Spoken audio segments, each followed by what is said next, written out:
Official YouTube channel کو subscribe کریں اور بیل آئیکن کلک کریں۔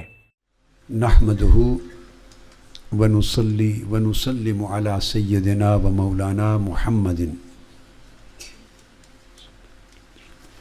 رسولہ النبی الامین المکین الحنین الکریم الرؤوف الرحیم، اما بعد فاعوذ باللہ من الشیطان الرجیم، بسم اللہ الرحمن الرحیم۔ لن ینال اللہ لحومها ولا دماؤها ولكن ینالہ التقوی منکم۔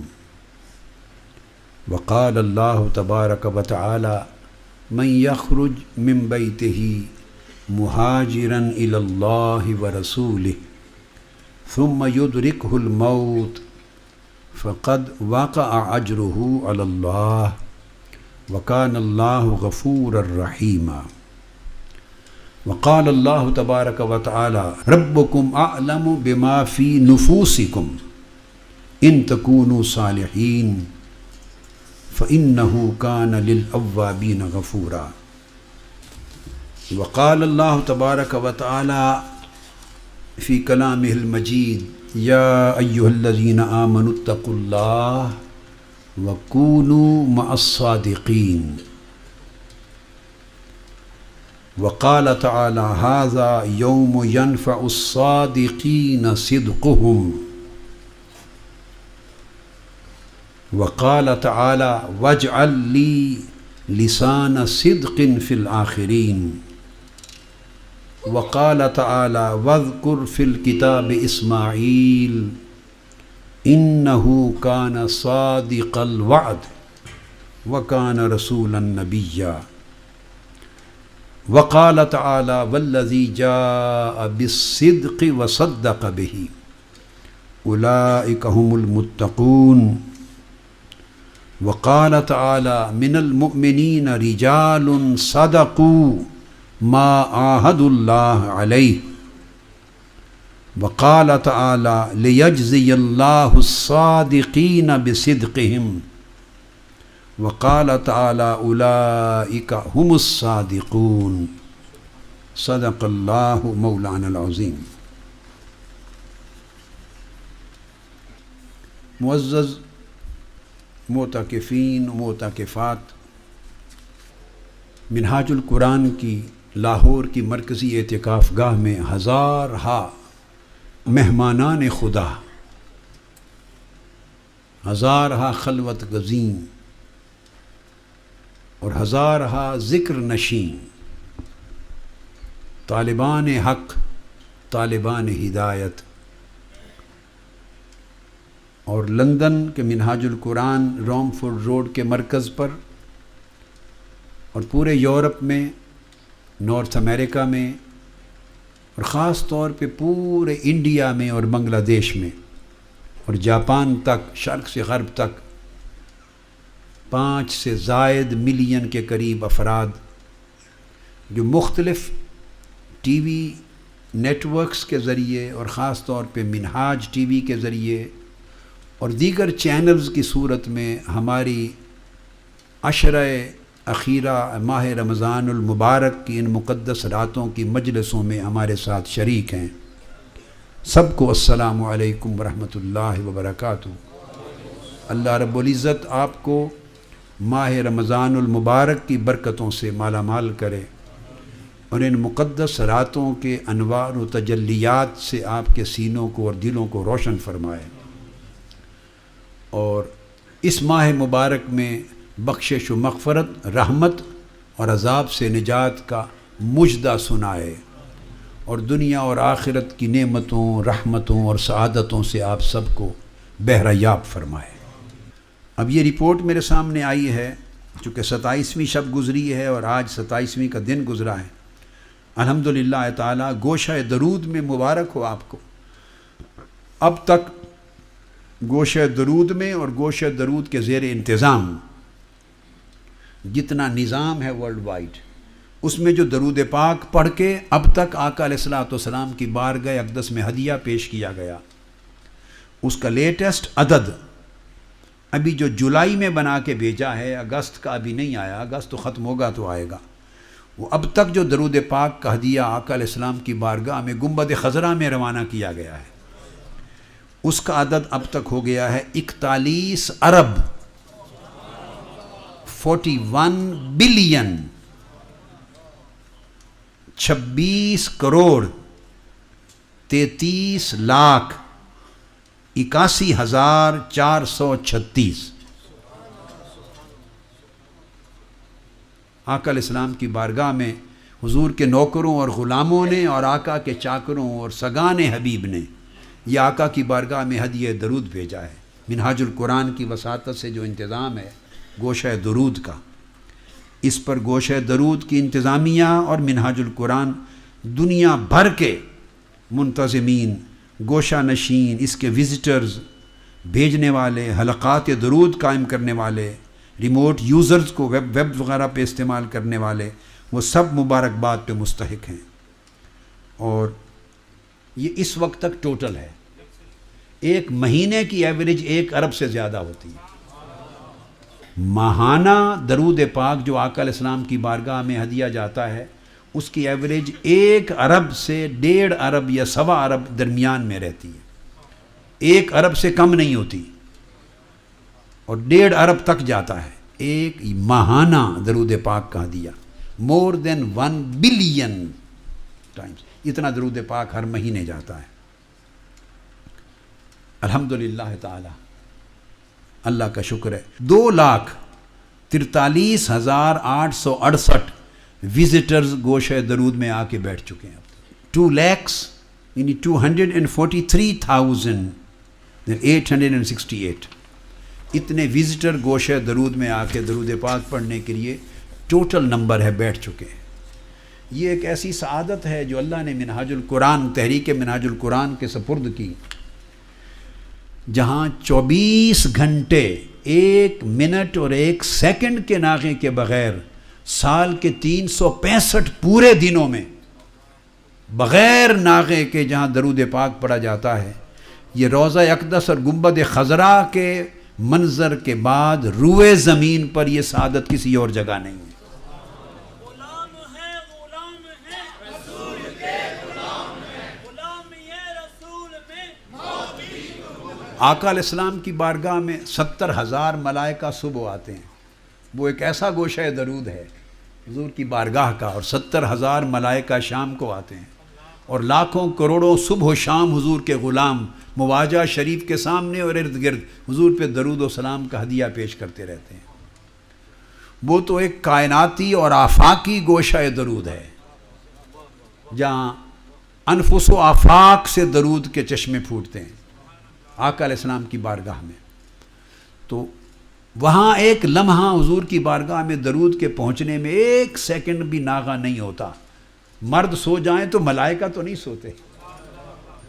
میں نے ایک حدیث پڑھی، حضور علیہ السلام نے فرمایا مجھ پہ کثرت سے درود پڑھا کرو، وَمَا مِنْ أَحَدٍ يُسَلِّمُ عَلَيَّ إِلَّا رَدَّ اللَّهُ إِلَيَّ رُوحِي حَتَّى أَرُدَّ عَلَيْهِ السَّلَامِ۔ فرمایا ما من احد، نہ بشرن کہا نہ ملکن کہا، کوئی ایک شخص، کوئی ایک فرد جو اللہ کی مخلوقات کا فرد ہے، ایسا نہیں کہ وہ مجھ پر درود و سلام پڑھے اور میں اس کا جواب نہ دوں۔ پوری کائنات میں کوئی ایک فرد ایسا نہیں جو مجھے سلام کہے اور میں اس کا جواب نہ دوں۔ اب آقا علیہ السلام کی سماعت کی شان دیکھیے، آقا کا ریسیپشن دیکھیے، اور آقا علیہ السلام کا رسپانس دیکھیے، اور آقا علیہ السلام کا اپنا نبوی اور مصطفی نظام کمیونیکیشن کا دیکھیے۔ یعنی کروڑوں لوگ ایک وقت میں سلام پڑھ رہے ہیں اور کروڑوں کا سن رہے اور کروڑوں کو جواب دے رہے ہیں اسی لمحے۔ یہ نہیں کہ 1 گھنٹے کے بعد جواب آ رہا ہے، 2 گھنٹے کے بعد، یا آج کے سلام کا نیکسٹ 24 آورز کے بعد آ رہا ہے، ویٹنگ لسٹ ہے جواب کی، نہیں، اسی لمحے جواب آتا ہے۔ اور آقا علیہ السلام نے فرمایا اللہ پاک نے میری روح مجھ میں واپس لوٹا دی ہوئی ہے، اس وجہ سے میں اس کے سلام کا جواب دیتا ہوں۔ تو بعض لوگوں نے کہا جو عقیدے کے باب میں کمزور ہیں، نادان ہیں، کم علم ہیں، کم فہم ہیں اور شان نبوت کی عظمتوں سے واقف نہیں، بعضوں نے بات کی اور مجھے کہا کہ اس کا مطلب تو یہ ہوا کہ آقا علیہ السلام، آپ نے فرمایا ان اللہ حرم علی الارض ان تاکل اجساد الانبیاء، زمین جسم نہیں کھاتی، النبی حی یرزق فی قبرہ، آقا علیہ السلام زندہ ہیں، ان کو رزق دیا جاتا ہے، ہر لمحے ہر سلام کا جواب دیتے ہیں، اور اللہ نے روح لوٹا دی۔ کسی نے کہا کہ اس کا مطلب یہ ہے کہ جب کوئی درود اور سلام حضور پہ پڑھتا ہے اس وقت اللہ تعالیٰ روح کو لوٹا دیتا ہے یا قوت سماعت کو لوٹا دیتا ہے، اور اس وقت آپ جواب دیتے ہیں، اور اس کے بعد پھر معاذ اللہ اسی واپس حالت میں چلے جاتے ہیں۔ تو میں نے کہا اس سے بڑھ کے نادانی، ناسمجھی اور کیا ہوگی؟ ہر لمحہ روح کو ڈالنا اور روح کو نکالنا، یہ مولا کی اپنے محبوب کے ساتھ شفقت ہے معاذ اللہ، یہ اذیت ہے۔ ہر لمحہ روح کو نکالے اور روح کو ڈالے، یہ عظمت کی بات ہے ایک۔ اور دوسرا میں نے کہا کہ کوئی ایسا لمحہ بھی ہے جب حضور پہ درود و سلام نہیں پڑھا جاتا، تاکہ اس لمحے روح جسم اطہر میں موجود نہ ہو، جب پڑھا جائے تو موجود ہوتی ہے، یہ تو طے ہو گیا، اور جب نہ پڑھا جائے تو نہ ہو۔ تو کوئی لمحہ ایسا بھی ہے قیامت تک کہ جس لمحے آقا پہ درود و سلام نہ پڑھا جا رہا۔ اس دنیا میں خود 24 گھنٹے کا فرق ہے سورج کے طلوع و غروب میں۔ میں پچھلے سال حسین محی الدین جو بیٹے حسین نے دعوت دی مجھے، آسٹریلیا، نیوزی لینڈ، پھر میں نے دورہ کیا، خطابات کیے، تو پھر نیوزی لینڈ بھی گیا اور وہاں سے یہ حسین مجھے لے گیا وہ کوئین ٹاؤن، اور وہ پاکستان سے یہ پتہ نہیں کہاں سے میں نے کیلکولیٹ کیا 24 گھنٹے کا فرق تھا ٹائم کا۔ آپ کرتے چلے جائیے نا، مثلا کینیڈا یا امریکہ سے پاکستان 10 گھنٹے کا فرق ہے، پھر پاکستان سے آسٹریلیا آگے اسی طرح پتہ نہیں کتنے گھنٹے کا اور فرق ہے، پھر وہاں سے نیوزی لینڈ اور آگے وہ ایڈ ہوتا چلا جاتا ہے، تو 23 یا 24 گھنٹے، جو 24 گھنٹے کا دن رات کا دورانیہ ہے اتنے گھنٹے کا فرق ہے۔ تو جہاں ایک وقت پہ سورج غروب ہوتا ہے، دوسری جگہ طلوع ہو رہا ہے، جہاں رات ہے وہاں دن ہے، تو گویا ہر وقت اس زمین پر بھی حضور کے امتی جاگ رہے ہوتے ہیں۔ یعنی ایسا ایک لمحہ نہیں آتا کہ سارے انسان بیک وقت سو رہے ہوں، نہیں، ہر لمحہ آقا کی امت جاگ رہی ہے، پوری کائنات میں کہیں نہ کہیں درود و سلام پڑھ رہی ہے۔ نظام الاوقات ایسا ہے کہ کوئی وقت ایسا نہیں آتا کہ جہاں کوئی غافل درود و سلام ہو، اور یہ تو انسانوں کی بات ہے۔ میں نے اسے بتایا اللہ کے بندے، آپ عالم بشریت کی بات کو ایک طرف کر دیں، وہ جو 70,000 ملائکہ آتے ہیں صبح اور شام تک درود پڑھتے ہیں حضور پر، سلام بھیجتے ہیں، اور 70,000 ملائکہ کا اگلا دستہ آ کے چارج لیتا ہے، وہ جاتے ہیں، اور پھر 70,000 ملائکہ صبح تک پڑھتے ہیں، تو 24 آورز کا سائیکل 1,40,000 ملائکہ ہر روز پڑھتے ہیں، وہ تو ایک سیکنڈ کا فرق نہیں آتا، تو ان کے سلام کا بھی آقا جواب دیتے ہیں۔ فرمایا ما من احد، کوئی ایک فرد، انسان ہو یا ملک ہو یا بشر ہو یا جن ہو، جو بھی مجھ پہ درود و سلام بھیجتا ہے میں جواب دیتا ہوں، تو ان کے سلام کا بھی جواب دیتے ہیں۔ اور پھر اللہ رب العزت خود ہمہ وقت حضور پر درود و سلام بھیج رہا ہے، اس وقت سے جب وقت بھی نہیں بنا تھا، اور اس زمانے تک جب زمانہ بھی نہیں رہے گا۔ ان اللہ و ملائکتہ یصلون علی النبی، وہ آغاز وقت سے پہلے سے پڑھ رہا ہے اور اختتام وقت، اینڈ آف دا ٹائم کے بعد تک پڑھتا رہے گا۔ تو وہ حضور پہ درود و سلام پڑھتا ہے، اور اس کے درود و سلام کا بھی آقا جواب دیتے ہیں، شان جدا جدا ہے، وہاں شکریہ ادا کرتے ہوں گے، تیرا شکر ہے میرے مولا، تو نے مجھ پہ کرم کیا۔ امتی کو جواب دیتے ہیں، اللہ رب العزت کی بارگاہ میں تشکر ادا کرتے ہیں۔ تو اب بولیے کوئی ایک لمحہ آپ تصور کر سکتے ہیں کہ جس لمحے حضور پہ سلام نہیں پہنچتا تو روح نکلتی کب ہے اور آتی کب ہے؟ وہ روح تو جسم عطر سے کبھی نکلی ہی نہیں اور نکل سکتی ہی نہیں، اور نکلنے کا نہ امکان ہے نہ اسے فرصت ہے۔ اور پھر روح جسم پاک سے نکل کر آقا علیہ السلام کے جسم اقدس سے نکل کر جائے کہاں؟ بعض لوگ کہتے ہیں وفات پا گئے، اب قبر میں ہیں، معاذ اللہ، کسی بدبخت نے کہہ دیا مٹی میں مل گئے، خاک میں مل گئے، مردہ ہو گئے، ہماری طرح ہو گئے، اب کچھ نہیں۔ لا حول ولا قوت الا باللہ۔ اس سے بڑھ کر گمراہی، ضلالت اور بدبختی کیا ہوگی کہ اللہ رب العزت کا وعدہ ہے وَلَلْآخِرَةُ خَيْرٌ لَكَ مِنَ الْأُولَىٰ۔ میرے حبیب صلی اللہ علیہ وسلم، آپ کی ہر بعد کی گھڑی، ہر بعد میں آنے والی گھڑی اور لمحہ پہلے لمحہ سے بہتر ہوگا۔ ہر لمحہ، ہر منٹ جو آپ کا بعد میں آ رہا ہے وہ پہلے منٹ اور لمحے سے بہتر ہوگا۔ یہ جو ہر لمحہ بعد کا پہلے لمحے سے بہتر ہونا، یہ وعدہ حضور کے جسم اقدس کو بھی ہے، حضور کی روح پاک کو بھی ہے۔ جب فرمایا وَلَلْآخِرَةُ خَيْرٌ لَكَ، آپ کے لیے، تو آپ حضور کی ذات تو دونوں چیزوں کا مجموعہ ہے نا، جسم کا بھی اور روح کا بھی۔ تو گویا جسم اطہر کے لیے بھی ہر بعد کا لمحہ پہلے لمحہ سے اعلیٰ اور افضل ہے، اور روح اقدس کے لیے بھی ہر بعد کا لمحہ پہلے لمحہ سے اعلیٰ و عرفہ ہے۔ تو اب ایک لمحے کے لیے سوچئے، جب روح کے ساتھ بھی وعدہ ہوا کہ اے روح مصطفیٰ، ہر بعد کا لمحہ تیرے گزرے ہوئے لمحے سے بہتر ہوگا، تو جب 63 برس گزر گئے، ہر لمحہ روح مصطفیٰ کا اعلیٰ سے اعلیٰ تر ہوتا گیا، عرفہ سے عرفہ تر ہوتا گیا، اس کے درجے رتبے بلند ہوتے گئے، اور جب جسم اقدس سے وصال کا، علیحدگی کا، فراق کا وقت آیا، ایک لمحے کے لیے فراق تو ہونا تھا وفات کے لیے، تو جب روح اقدس کو نکالا گیا تو کیا وہ حضور الہ میں باری تعالیٰ میں پیش نہیں ہوئی ہوگی اور عرض کیا ہوگا باری تعالیٰ مجھے تو نے ایک لمحے کے لیے نکال تو لیا جسم پاک سے، مگر اب مجھے یہ بتا کہ مجھے رکھنا کہاں ہے؟ اب آئندہ میرے قیام کی جگہ، سکونت کی جگہ کیا ہے؟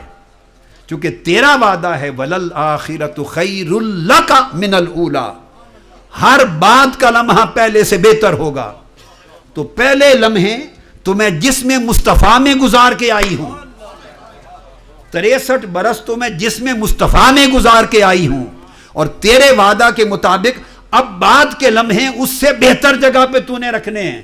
اب اگر وجود مصطفیٰ سے بہتر کوئی جگہ تیرے پاس ہے تو وہاں بھیج دے، میں رہنے کو تیار ہوں، اور اگر وجود مصطفیٰ سے بہتر کوئی جگہ مکان و لا مکان میں نہیں تو پلٹا کے پھر جسم مصطفیٰ میں بھیج دے۔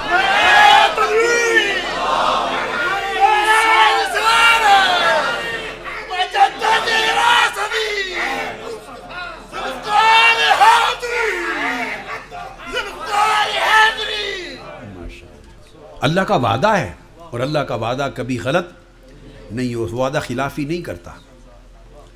تو جس طرح آقا علیہ السلام کی روح کو ہر بات کے لمحے میں اعلیٰ درجہ درکار ہے، اور اسی طرح حضور کے جسم اطہر کو بھی ہر لمحہ پہلے سے درجہ اونچا ملتا چلا جا رہا ہے۔ ہر لمحہ اللہ پاک حضور علیہ السلام پہ درود بھیج رہا ہے یا نہیں؟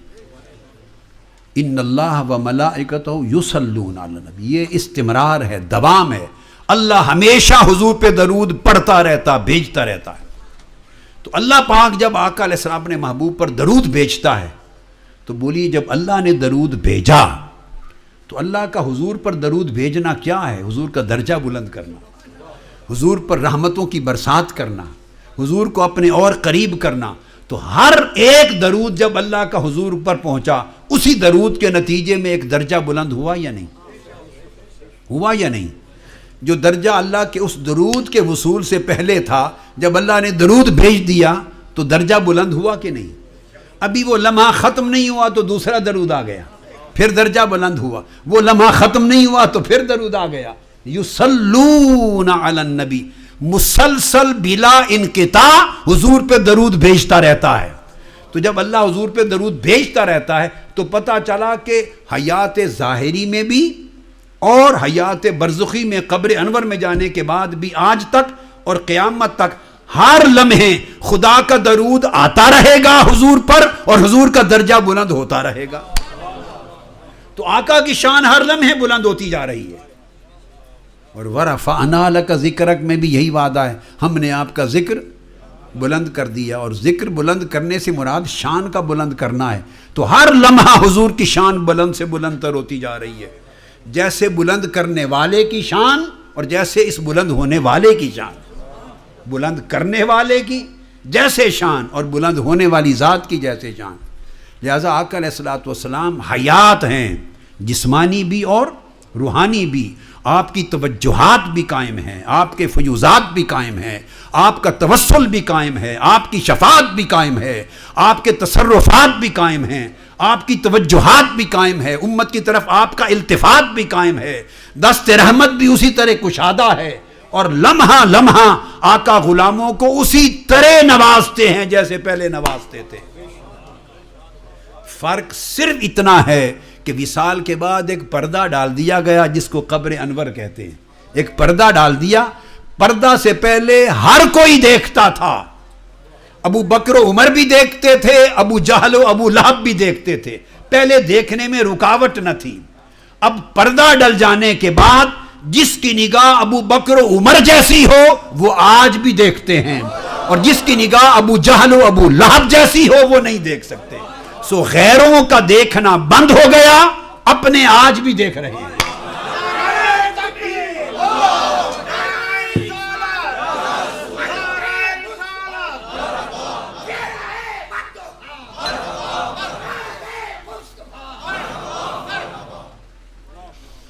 چونکہ حیات ظاہری رسالت کے لیے ہوتی ہے، ابلاغ کے لیے ہوتی ہے، انذار کے لیے ہوتی ہے. بات ایسے چھڑ گئی، یا ایھا النبی انا ارسلناک شاہدا ومبشرا ونذیرا. اور ادعو الی سبیل ربک بالحکمہ.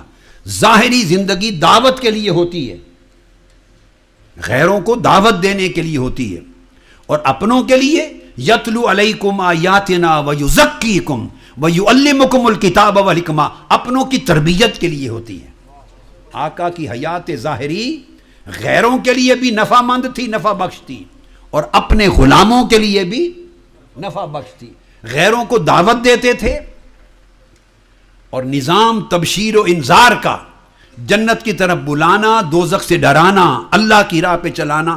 غیروں کے لیے لمحہ لمحہ آقا اس کام پر متعین تھے. حیات ظاہری کا مقصد تھا. اپنوں کو اپنی صحبت و تربیت کا فیض دیتے تھے. جب وصال ہو جاتا ہے، یہ نکتہ یاد رکھ لیں، وصال ہو جانے کے بعد حیات ظاہری کا دور جب ختم ہوتا ہے تو دعوت و انذار کا فریضہ ختم ہو جاتا ہے. بڑی خاص بات سمجھا رہا ہوں، اور یہ کتابی بات نہیں ہے. اس سے پہلے بھی کئی باتیں ہیں جو کتابی نہیں ہیں، یہ بھی کتابی بات نہیں ہے. وصال سے فقط کیا بند ہوتا ہے سلسلہ؟ دعوت و انذار کا. وہ جو کفار و مشرکین کو کوہ صفا پہ کھڑے ہو کے بلاتے تھے، آؤ میرے رب کو ایک مانو. وہ جو چاند ٹکڑے کر کے دکھاتے تھے کہ اللہ پر ایمان لاؤ. وہ جو کنکریوں سے کلمہ پڑھا کے بتاتے تھے کہ میری نبوت و رسالت پر ایمان لاؤ. وہ جو ڈوبے سورج کو پلٹا کے دکھاتے تھے کہ میری رسالت پر ایمان لاؤ. وہ درختوں جڑوں سمیت زمین میں چلا کے دکھاتے تھے کہ آؤ اللہ کی توحید پر ایمان لاؤ. یہ دعوت و انذار اور اظہار معجزات کا ایک عمل تھا. یہ نبی کی حیات ظاہری میں ہوتا ہے، ظاہری زندگی میں ہوتا ہے. جب ظاہری زندگی وصال کے ذریعے وہ دور ختم ہوتا ہے اور آقا علیہ السلام کا ظاہری حیات کا زمانہ ختم ہوا، تو دعوت اور انذار اور اظہار معجزات کا وہ چیز جو نبی اور رسول کی حیثیت سے واجب تھی آقا علیہ السلام پر، یا ایھا الرسول بلغ ما انزل الیک من ربک، وہ جو تبلیغ کا جو فریضہ آیت تھا وہ عمل ختم ہوا. اب وہ تبلیغ امت کے سپرد ہو گئی، احادیث کے ذریعے، سنن کے ذریعے، قرآن کے ذریعے، علماء کے ذریعے، مجتہدین کے ذریعے، مجددین کے ذریعے، اولیاء و صالحین کے ذریعے وہ امت کو منتقل ہو گیا. تو وہ بھی آقا علیہ السلام ہی کی دعوت جاری ہے مگر امت کے ذریعے. یہ جو ڈائریکٹ دعوت و انذار کا کام تھا، غیروں کو بلانا، وہ تو ختم ہو گیا. تو غیروں سے جو واسطہ تھا وہ ختم ہوا، اور اپنوں پہ جو شفقت و کرم کا تعلق تھا وہ حیات ظاہری کے بعد قیامت تک بھی جاری ہے. تو پردہ فرمانے سے نقصان ابو جہلوں کا ہوا، پردہ فرمانے سے نقصان ابو لہبوں کا ہوا، پردہ فرمانے سے نقصان مشرکوں، کافروں، منافقوں کا، اور ان کا ہوا جو غیر تھے، دشمن تھے آقا کے، جو حضور کے غلام ہو گئے تھے. وہ پردے سے پہلے بھی حضور کی نگاہ میں تھے، پردے کے بعد بھی نگاہ میں. تو غیروں کو، اپنوں کو نقصان نہیں، کیونکہ آکے درود و سلام اپنے بھیج رہے ہیں، آقا ان کو جواب دے رہے ہیں، ان کو خوابوں میں زیارت کروا رہے ہیں، انہیں ہدایت دے رہے ہیں. چشمہ رحمت اور چشمہ کرم آقا کا امتی کے ہر فرد کے لیے گناہگار ہو، نیکوکار ہو، کھلا ہے، عطا کر رہے ہیں، رہنمائی فرما رہے ہیں. اور ہر روز امت کے اعمال اپنوں کے حضور پر پیش ہوتے ہیں. فرمایا تورد علی اعمالکم، مجھ پر تمہارے اعمال پیش ہوتے ہیں، مجھ پر تمہارے درود پیش ہوتے ہیں، مجھ پر ان تسلیمکم یبلغنی حیث ما کنتم، تمہارے سلام ڈائریکٹ مجھ پہ آتے ہیں. تو ہمارے سلام سن رہے ہیں، ہمارے درود سن رہے ہیں، ہمارے اعمال پیش ہوتے ہیں. تو آقا فرماتے ہیں کہ اگر گناہ پہنچے تو میں اب بھی تمہارے لیے اللہ کے حضور مغفرت کی دعا کرتا ہوں کہ مولا میری امت کے گناہوں کو معاف کر دے.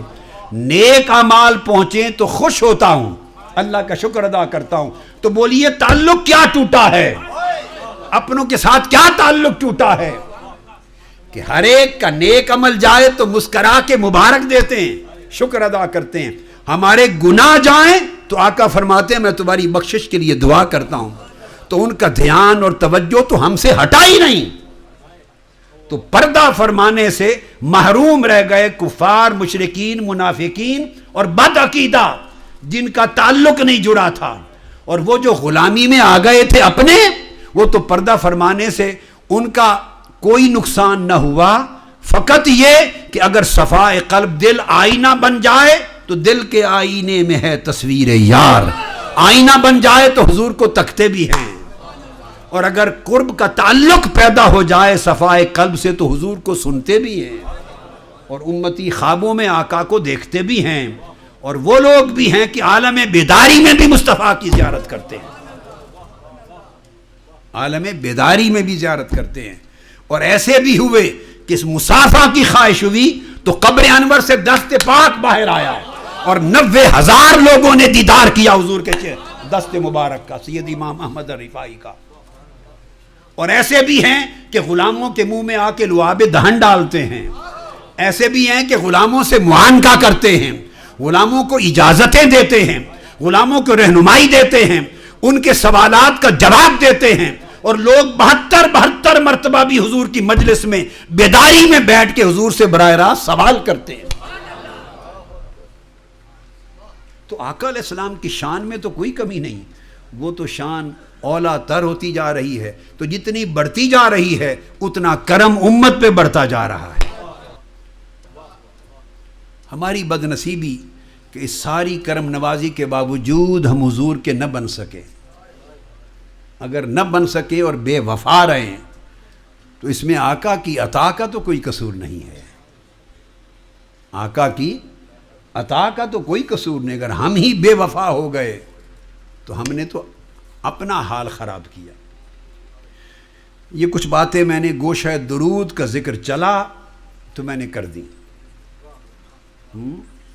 لہذا اپنا عقیدہ پختہ رکھا کریں اور آقا علیہ السلام کے ساتھ تعلق پختہ رکھا کریں. اور نابینا لوگوں کی بات میں نہ آئیں. نابینوں کا قصور نہیں ہوتا، نابینوں کا قصور. وہ سفید سورج چڑھا ہوا ہو تو نابینے نے تو چونکہ دیکھنا ہی نہیں تو وہ انکار ہی کرے گا نا، وہ اور کیا کہے گا. نابینا اگر سفید دن ہو، اس کے لیے دن ہو یا رات ہو کوئی فرق ہے؟ وہ کہے گا سورج نہیں ہے، وہ کہے گا سورج. جو بہرا ہے بیچارہ، آپ چیختے رہیں وہ کہے گا کوئی نہیں بول رہا. جس کے مشام ناک بند ہے، سمیل کرنے کی جس کے اندر فیلنگ نہیں ہے، آپ گلاب کے پھول کا انبار لگا دیں، عطر کھول دیں، وہ کہیں گے کچھ نہیں ہے. جس کی زبان میں ذائقہ کی حس نہیں ہے، آپ اس کو میٹھا جو چاہیں کھلا دیں وہ کہیں گے کچھ نہیں ہے، کوئی ذائقہ نہیں. آپ سمجھ رہے ہیں نا بات کو. تو جس کے حواس بند ہیں اس کا کیا قصور ہے؟ جس کی آنکھ بند ہے اس نابینے کا، بہرے کا کیا قصور ہے؟ وہ انکار نہیں کرے گا تو کیا کرے گا؟ لہذا جو انکار کرتے ہیں اس کی وجہ یہ ہے کہ وہ دیکھ نہیں پائے، وہ دیکھ نہیں پائے، سن نہیں پائے، چکھ نہیں پائے، چھو نہیں پائے، انوار و تجلیات کے جلوے سے محروم ہیں، وہ انکار کرتے ہیں۔ زنان مصر نے بھی ایک وقت تھا حضرت یوسف کے حسن کا انکار کیا تھا۔ جب زلیخا عاشق ہو گئی تو مصر کی بیویاں اسے طعنہ دیتی تھی، کہتی تھی کہ یہ چند پیسوں سے خریدے ہوئے غلام پر عاشق ہو گئی، اپنے غلام پر عاشق ہو گئی، مصر کے بازار سے غلاموں کی منڈی سے خرید کے لائے تھے اسی پر عاشق ہو گئی۔ تو جب تک دیکھا نہیں تھا وہ طعنے دیتی تھی، یہ تو قرآن مجید میں طعنے دیتی تھی۔ زلیخا نے سوچا کہ جان کیسے چھوٹے ان طعنوں سے، اس کو کسی بصیرت والے نے مشورہ دے دیا ہوگا اور یہ کہا ہوگا کہ بی بی یہ تم لاکھ دلیلیں دے لو، لاکھ دلیلیں دے لو، لاکھ حوالے دے لو، جو چاہو کر لو، یہ مانے گی نہیں، یہ مانے گی نہیں، ان کے طعنے جاری رہیں گے، زبانیں کھلی رہیں گی۔ تو کیا کروں؟ کسی نے کہا کہ جو تو نے دیکھا ہے ان کو بھی دکھا دے، جو کچھ تو دیکھ کے دل ہار بیٹھی ہے اور جو کچھ تو نے دیکھا اور بازی ہار گئی اور بس میں نہ رہی اور جو تو دیکھ کے عاشق ہو گئی، بس وہ جلوہ تھوڑا سا ان کو بھی کرا دے۔ یہ سارے طعنے نہ دیکھنے کے باعث ہیں، تک لیں گی تو چپ ہو جائیں گی۔ اس نے پھر مجلس کا انتظام کیا، قرآن مجید میں، قرآن مجید میں، اور سب کو پھل دے دیے، چھریاں دے دیں، اور یوسف علیہ السلام کے قدموں پہ جا کے گر پڑی۔ وہ پردہ رکھتے تھے، یہ حسن یوسف کا عالم تھا کہ کوئی تک نہ سکتا تھا، چہرے پہ پردہ رکھتے تھے، قدموں پہ گر پڑی، عرض کیا کہ آپ، میں نے تو مجھ سے تو جو خطا ہوئی سو ہوئی، میں تو خطا کار تھی، آپ تو لاج رکھنے والے ہیں، سخی ہیں، معاف کرنے والے ہیں۔ اب میری عزت کا سوال ہے، خدا کے لیے ایک بار دائیں بائیں عورتیں، پورے مصر کی شاہانہ عورتیں بیٹھی ہیں ہاتھوں میں پھل چھریاں لے کر، ایک بار گزریں اور چہرے سے نقاب پلٹ دیں، ایک بار، تاکہ آپ کو تک لیں۔ یوسف علیہ السلام کو 9 سال جیل میں رہ کر بھی اس کی خطا پر انتقام کا خیال نہ تھا۔ اللہ والے اتنا معاف کرنے والے ہوتے ہیں، انبیاء اور اولیاء یوں معاف کرتے ہیں۔ جیل 7 سال جیل بھگتی تھی مگر انتقام کا خیال نہ تھا، اس کی عزت رکھنے کے لیے گزر گئے، پردہ پلٹا، اور ان کو حکم تھا جب دیکھو تو پھل کاٹ کے کھانا شروع کر دینا۔ بس وہ تکتی رہ گئیں اور چھریاں چلیں تو ان کو خبر ہی نہیں رہی، پھل نیچے گر گئے اور چھریوں سے انگلیاں کٹ گئیں، خون بہہ گیا۔ اور بعد میں جب حضرت یوسف گزر گئے تو انہوں نے دیکھا کہ پھل تو گر گئے اور انگلیاں کٹ گئیں، تو کہتی ہیں قلنا حاشا للہ ما ھذا بشرا، کہو نا قلنا حاشا للہ ما ھذا بشرا۔ قرآن کہتا ہے ان سب نے کہا خدا کی قسم یہ تو انسان ہی نہیں ہے، ان ھذا الا ملک کریم، یہ تو کوئی نور کا پیکر ہے۔ تو جب تک دیکھا نہ تھا تو کہتی تھی منڈی سے غلام کو خرید کے لائی، اس پہ عاشق ہو گئی۔ جب تک دیکھا نہ تھا تو وہ منڈی سے خریدا ہوا غلام لگتا تھا، اور جب تک لیا کہا یہ تو کوئی نور کا پیکر ہے، خدا کی قسم یہ بشر ہی نہیں ہے، یہ بشر ہی نہیں ہے، خدا کی قسم نور کا پیکر ہے۔ اور لطف کی بات یہ اللہ پاک کا انعام اپنے انبیاء پہ دیکھیے کہ اب انہوں نے ایک حقیقت کا انکار کر ڈالا، پہلے بھی ایک حقیقت کا انکار تھا، واہ واہ واہ واہ، اور اب بھی حقیقت کا انکار، یہ کہنا کہ یہ انسان ہی نہیں ہے، وہ انسان تو تھے، اور ملک کریم کے فرشتہ ہیں، فرشتے بھی نہیں تھے۔ تو جب پردہ اٹھا تو کراس کر گئی حدیں، وہاں جا پہنچی کہ خدا کی قسم یہ تو بشر نہیں، نور کا پیکر ہے۔ تو اللہ پاک نے بھی ان کی سٹیٹمنٹ کو نریٹ کر دیا، ان کے قول کو، سٹیٹمنٹ کو قرآن مجید میں بیان کر دیا، اور جو کہا اس کی نفی نہیں کی اللہ پاک نے کہ تم نے غلط کہا ہے، یہ بشری تو ہے، نور کا پیکر کہاں ہے۔ اس نے کہا اچھا اب جس خیال میں گم ہو گئی ہو گم ہی رہو، وہ جو ہے سو ہے، مگر اب جو خیال دیکھنے کے نتیجے میں وارد ہوا ہے، بس اسی موج میں رہو، اسی تصور میں رہو، اسی وجد میں رہو۔ اللہ نے ان کے قول کو رد نہیں کیا، چھوڑ دیا، حالانکہ غلط بات کی قرآن ساتھ رد کرتا ہے۔ نہیں فرمایا نہیں تم غلط کہہ رہی ہو، فرشتہ کہاں ہے، نور کا پیکر کہاں، انسان بشر ہی تو ہے۔ فرمایا نہیں، بس اگلی بات کو چھوڑو، اب جو نشہ تمہیں تکنے سے آیا ہے اسی نشے میں مست رہو۔ تو ایسا ہے کہ جن لوگوں کو اللہ پاک نے بینا آنکھ نہیں دی اور جنہیں قرب نہیں ملا نہ حضور الہی میں نہ حضور مصطفیٰ میں، اور جن کے پردے نہیں اٹھے اور حجابات ہیں، آپ دیکھیے نا، موتیا ہو جاتا ہے، کیٹریکٹس ہو جاتا ہے، کالا سفید موتیا، اگر نہ ہوا ہو، آئی سائٹ کمزور ہوتی ہے کہ نہیں؟ آئی سائٹ کمزور ہو تو پھر کیا نظر آتا ہے؟ 1 کا 2 نظر آتے ہیں، 3 لکھا ہو تو 8 نظر آتا ہے، 5 ہو تو 6 نظر آتا ہے۔ بولیے، جب آئی سائٹ جو کمزور ہوتی جاتی ہے تو اسیسمنٹ خراب ہوتی جاتی ہے نا، میری بات سمجھ رہے ہیں؟ یہ جسمانی نظام ہے۔ تو اس طرح عقیدے کی بھی آئی سائٹ کمزور ہوتی جاتی ہے بعضوں کی، تو عقیدے کی آئی سائٹ کمزور ہو جائے تو ان کو بھی غلط نظر آتا ہے، پھر جن کی آئی سائٹ کمزور ہو ان کی بات نہیں مانتے، پھر اس کا علاج ہے، پھر آپ گلاسز لگاتے ہیں۔ اب میری آئی سائٹ متاثر ہوئی تو میں نے آنکھیں اس کو ٹھیک کرنے کے لیے گلاسز لگا دیے، آپ بھی گلاسز لگا کے بیٹھے ہیں۔ تو اگر گلاسز لگ جائیں اور نمبر صحیح ہو، گلاسز لگ جائیں اور نمبر صحیح ہو، آپٹیشن صحیح مل جائے اور صحیح نمبر چیک کر کے لگا دے، تو وہ جو گڑبڑ ہو گئی تھی دیکھنے میں وہ اب ٹھیک نظر آتا ہے کہ نہیں؟ بس لوگوں، اگر دل کی آنکھ کی تمہاری سائٹ خراب ہو گئی ہے تو صحیح نمبر کی گلاسز لگا لو، وہ جو نظر نہیں آتا وہ بھی نظر آئے گا۔ جیسے سر کی آنکھ کا معاملہ ہے مشاہدے کے باب میں، دل کی آنکھ کا بھی مشاہدہ ہے۔ بعض لوگ دل کی آنکھوں کے بینا نہیں ہوتے، نابینا ہوتے ہیں، تو دل کی بھی آنکھیں ہیں۔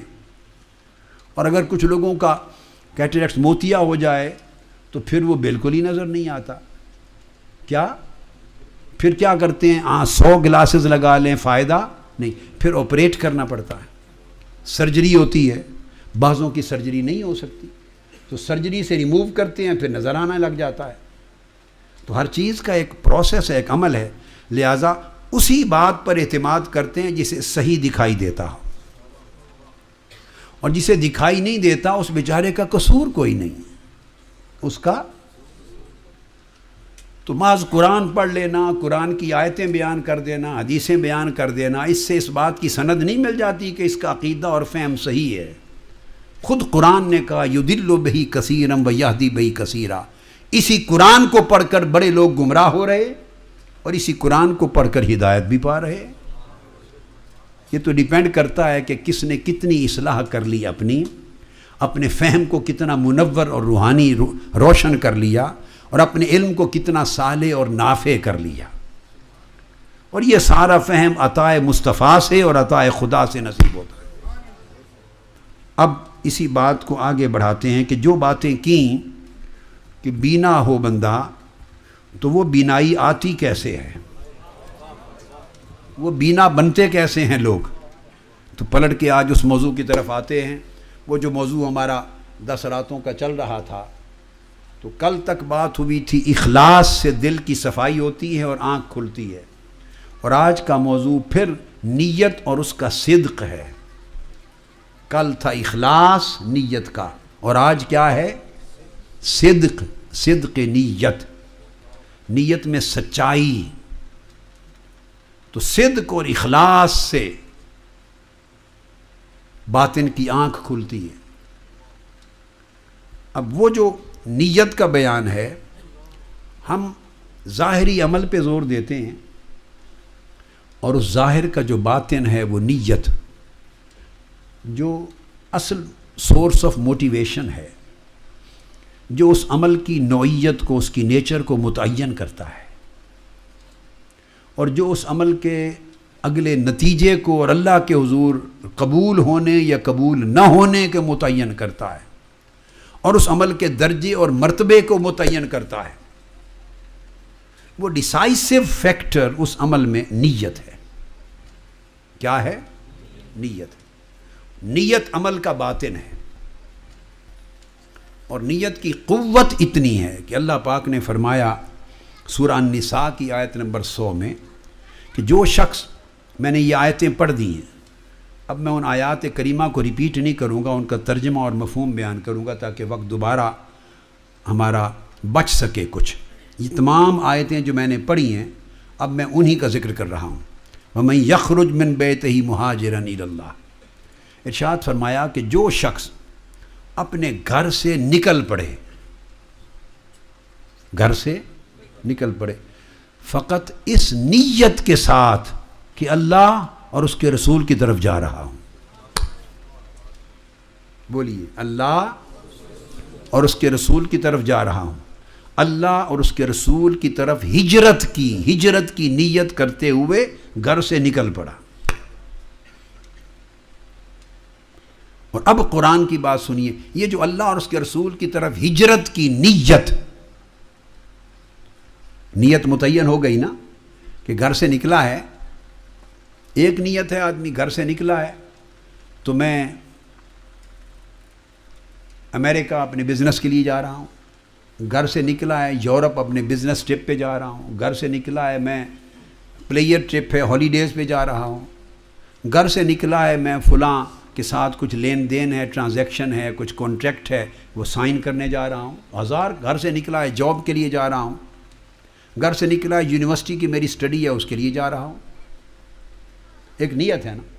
اب اس نیت سے کام تو جو کرنے جا رہا ہے دنیاوی وہ ہوگا یا نہیں ہوگا ڈیپینڈ کرتا ہے اس کی ایفرٹ پر، مگر اجر اور ثواب نہیں ملے گا کیونکہ دنیاوی نیت ہے۔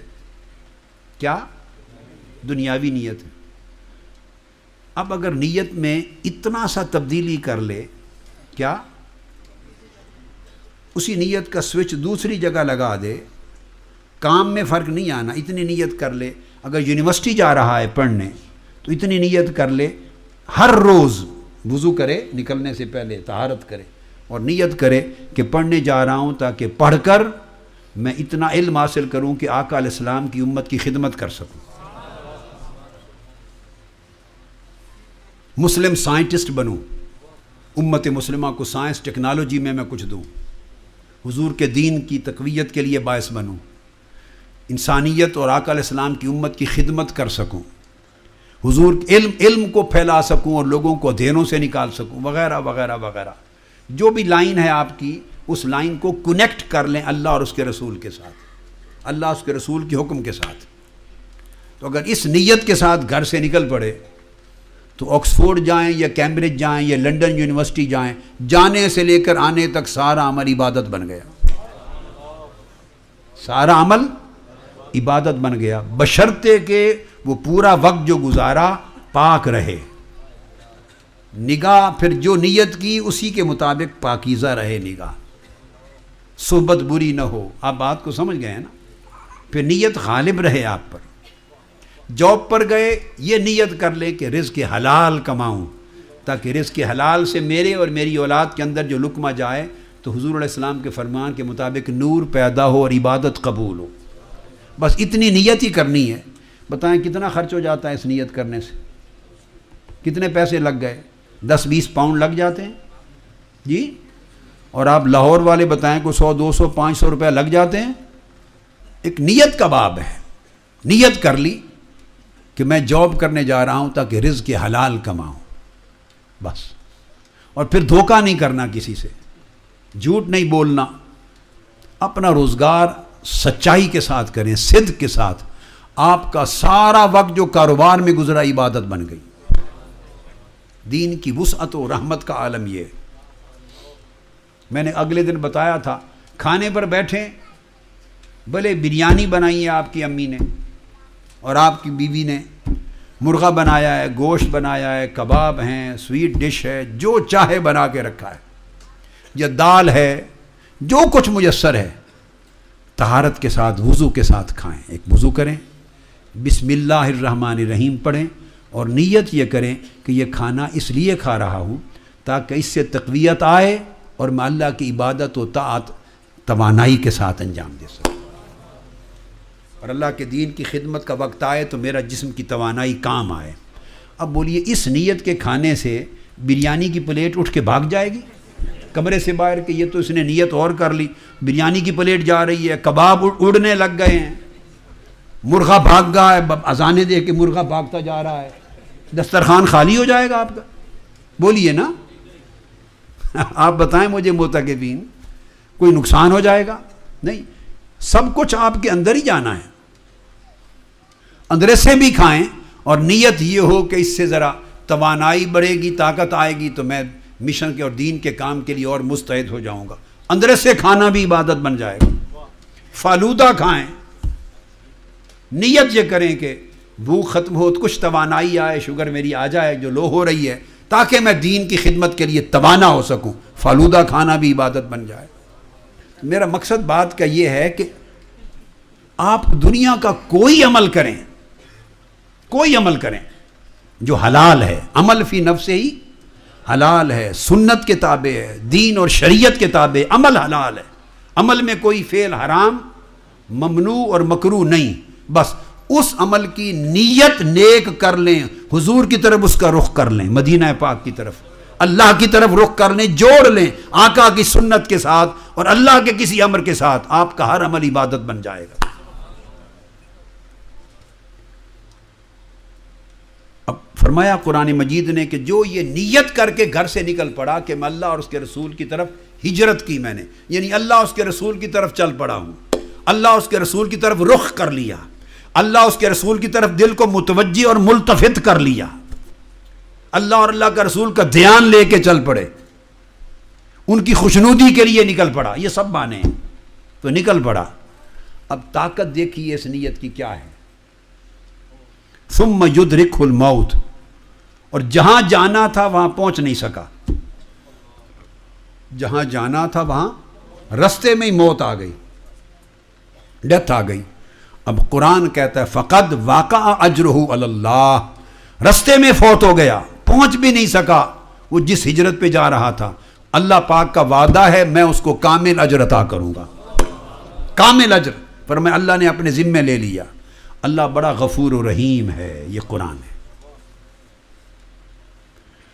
اور میں ایک بات آپ کو بتاؤں، ہجرت نیت میں بڑی طاقت ہے، یہ نیتیں چاہے تو عمل کو ایک ذرے اور رتی سے بھی کم کر دیں، اور نیت چاہے تو اسی عمل کو جو کوہ ہمالیہ ہے اس کی چوٹی سے بھی اونچا اور طاقتور کر دیں، سب سے بڑا پہاڑ کر دیں، اتنی بڑی طاقت ہے نیت۔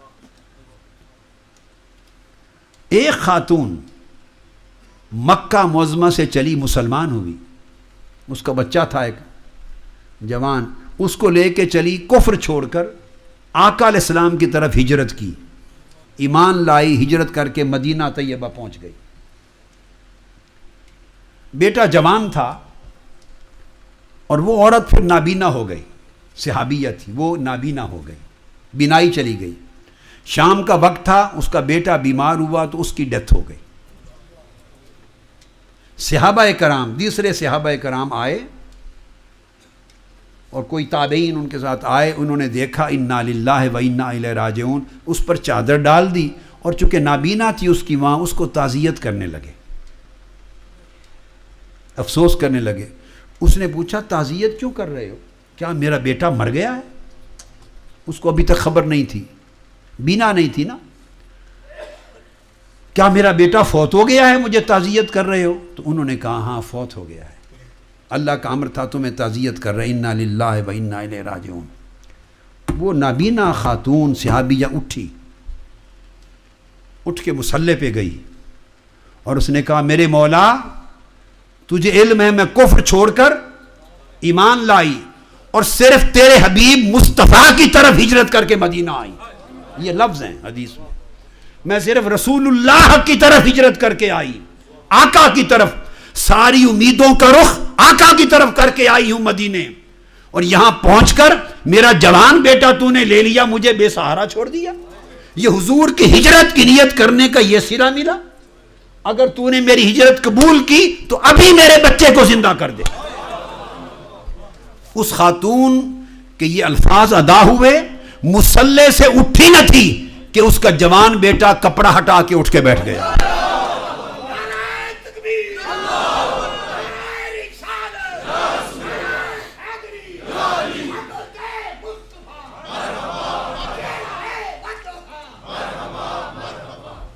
اور صحابہ کرام کہتے ہیں کہ شام کا کھانا اس نے پھر ہمارے ساتھ مل کر کھایا، اور پھر لاج آقا کی طرف ہجرت کرنے کی مولا نے اتنی رکھی کہ جب تک اس کی بوڑھی ماں زندہ رہی تب تک زندہ رہا، تاکہ اس ماں کو دکھ نہ ہو۔ اللہ نے ایسا کیا۔ پھر ماں کی وفات کے بعد اس کی وفات ہوئی۔ آپ نے دیکھا جس کی نیت اتنی خالص اور اتنی طاقتور ہو وہ موت کو بھی زندگی میں بدل دیتی ہے۔ اللہ کا اتنا کرم نصیب ہوتا ہے۔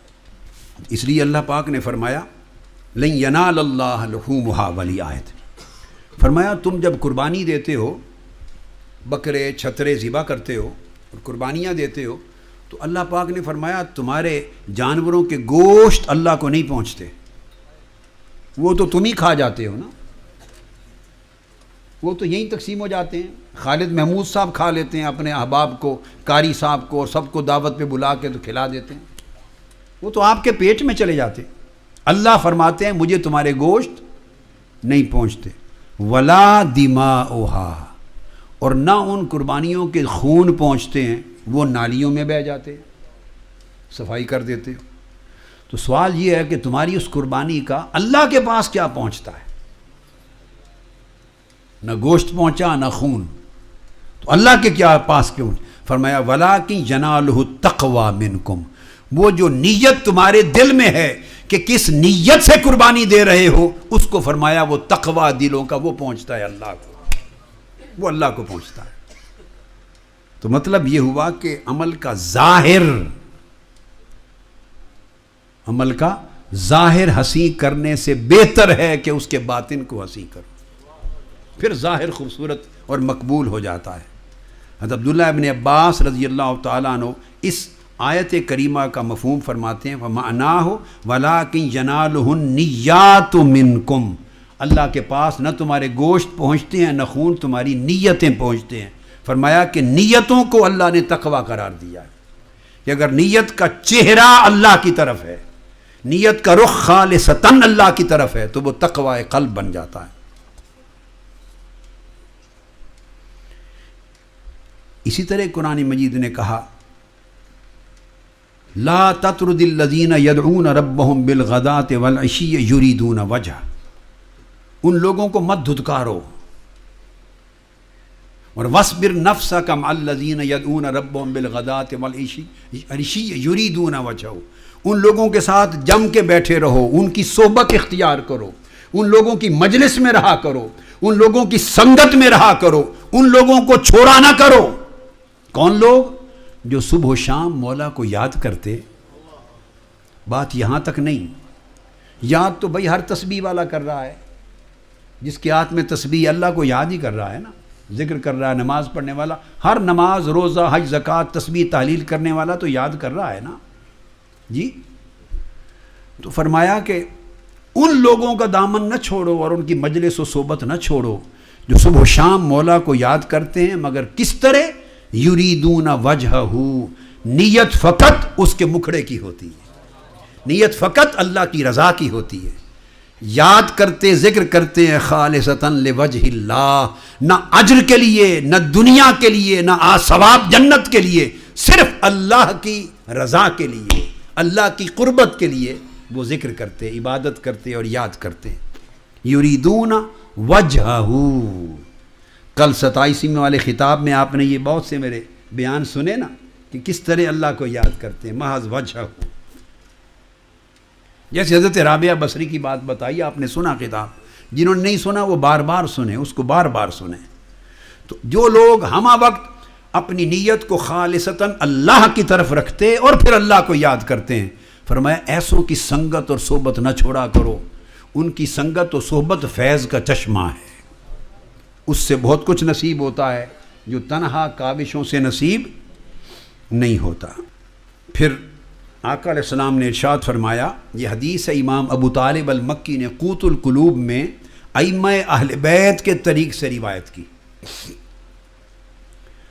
ائمہ اہل بیت کے طریق سے فرمایا لا یقبل اللہ تعالی قولا الا بعمل، اللہ تعالیٰ کسی شخص کا قول، اس کی بات، زبانی بات کو قبول نہیں کرتا جب تک اس بات پر اس کا عمل نہ ہو۔ لوگ باتیں کرتے ہیں، عمل نہیں ہوتا، باتوں میں بڑے دھنی ہوتے ہیں لوگ، بڑی بڑی اچھی باتیں کرتے ہیں، نیک باتیں کرتے ہیں، مگر ان کے عمل کا حال دیکھتے ہیں تو وہ ان کے قول سے مختلف یا متضاد ہوتا ہے، اس میں اندھیرا ہوتا ہے۔ تو فرمایا اللہ تعالیٰ کسی کا قول، اس کی سپیچ، اس کی سٹیٹمنٹ، اللہ تعالیٰ قول قبول نہیں کرتا جب تک اس کے ساتھ عمل مطابقت اور موافقت نہ رکھے۔ کوئی قول قبول نہیں کرتا جب تک اس کے موافق عمل نہ ہو۔ ولا قولا ولا عملا الا بنیت، اور پھر قول کے موافق عمل بھی ہو جائے، یعنی جو بات کہے عمل بھی اس کے مطابق ہو، تب بھی اللہ قبول نہیں کرتا اگر نیت خالص نہ ہو۔ بات کی سمجھ آئی؟ اللہ خالی قول کو قبول نہیں کرتا جب تک عمل اس کہی ہوئی بات کے مطابق اور موافق نہ ہو، صالح نہ ہو، اور قول اور عمل اکٹھے ہو جائیں تب بھی قبول نہیں کرتا اگر ان کے پیچھے نیت خالص نہ ہو اللہ کے لیے۔ اس لیے ارشاد فرمایا ائمہ تصوف، اولیاء، ائمہ ولایت نے کہ بندے پر لازم ہے کہ ہر عمل اور ہر شے کے لیے ایک نیت کرے، ہر شے کے لیے نیت کرے، حتیٰ فی مطعمہ ہی و مشرب ہی و ملبس ہی و نوم ہی و نکاح، حتیٰ کہ کھانا کھائے تو اس کی بھی ایک نیت کر لے، پانی پیے تو اس کی بھی ایک نیت کر لے، لباس پہنے تو اس کی بھی ایک نیت کر لے۔ لباس پہننا ستھرا، صاف، سفید، اچھا لباس پہننا آقا علیہ السلام کی سنت ہے، جسم کی زینت اللہ کا حکم ہے اور حضور کی سنت ہے، بس اتنی نیت ہی کرنی ہے، اور کیا ہے۔ اس سے کسی نے آپ سے کوٹ چھین لیا، کوٹ پہنے، پینٹ پہنے، ٹائی پہنے، شرٹ پہنے، عربی لباس پہنے، دھوتی پہنے، چادر پہنے، قمیض پہنے، جبہ پہنے، کوٹ پینٹ پہنے، جو چاہیں پہنے، کسی لباس کی شریعت میں منع نہیں، کسی لباس کی شریعت میں منع نہیں۔ یہ علاقائی لباس ہیں، یہ تنگ نظر لوگ ہیں، ان کی جہالت ہے کہ کوٹ پینٹ میں دیکھا تو یہ غیر اسلامی کافرانہ لباس۔ ارے بھائی کپڑوں کا بھی کوئی عقیدہ ہوتا ہے، یہ کافروں کا لباس ہے، یہ مسلمانوں کا لباس ہے، یہ کیا بات ہے؟ درزی نے کپڑے ہی سیے ہیں نا، چاہے وہ لمبا کر کے سی دے، چاہے وہ یہاں تک کوٹ سی دے، قمیض سی دے، چاہے وہ جبہ سی دے، چاہے چادر، چاہے دھوتی سی دے، وہ تو کپڑا ہی کپڑا ہے نا جو آپ دکان سے لائے ہیں۔ اور نہ کپڑا کافر ہے، نہ درزی کافر ہے، تو نہ وہ سلائی کافر ہے، وہ کفر کہاں سے آ گیا؟ صرف اتنا ہے کہ لباس اگر آقا کے لباس جیسا ہو، حکم نہیں دیا کہ میرے لباس جیسا پہنو، وہ سنت عادیہ ہے، سنت عادیہ سنن الہدا میں سے نہیں ہے، مگر کوئی اس نیت کے ساتھ اس طرح پہنے تو ثواب بڑھ جائے گا۔ ثواب، سنت کی موافقت جتنی بڑھتی چلی جائے، سنت کی طرف قربت جتنی بڑھتی چلی جائے، اجر و ثواب بڑھتا جائے گا۔ مگر جو بھی لباس پہنے جسم کا ساتر ہو، جسم کو ڈھانپے، بیٹیوں کے لیے، بہنوں کے لیے جو لباس پہنے، پابندی نہیں، مگر شرط یہ ہے کہ سر اور باقی بدن، بازو ساتر ہوں، لباس میں ڈھکے ہوئے ہوں۔ ہاف سلیب پہنے تو حرام ہے۔ اور زندگی میں میرے بیٹے بیٹیاں ایک ہی رخ رہنا چاہیے، ایسا نہیں کہ جب مجلس میں آئے تو بی بی مریم بن کے آ گئیں اور جو ہی گھر نکلے تو پھر وہ سارا ایسے لگا جیسے پتہ نہیں کیا لباس تھا اور کیا نہیں، پھر ہاف سلیو ہو گیا اور پھر اللہ معاف کرے۔ نہیں بیٹے، زندگی ایک رخ پہ سراسر موم یا پھر سنگ ہو جا، دو رنگی چھوڑ دے یک رنگ ہو جا، ایک رخ پہ رہیں۔ بعض بچیاں ناخنوں پہ ناخن چڑھا لیتی ہیں، آدھے آدھے انچ کے لمبے ناخن رکھ لیتی ہیں۔ بیٹے ان چیزوں سے کیا لینا؟ اللہ نے جو اپنی فطری خلقت میں حسن رکھا ہے وہ کسی جعلی شے میں نہیں ہے۔ فطری خلقت اگر اللہ چاہتا کہ ناخن لمبے کرنے سے حسن بڑھتا ہے، تو خدا کی قسم وہ پیدائشی طور پہ ناخن اتنے لمبے ہی بنا دیتا ہے۔ اس نے حکم دیا کہ ناخن کاٹا کرو، یہ ملت ابراہیمی میں ہے۔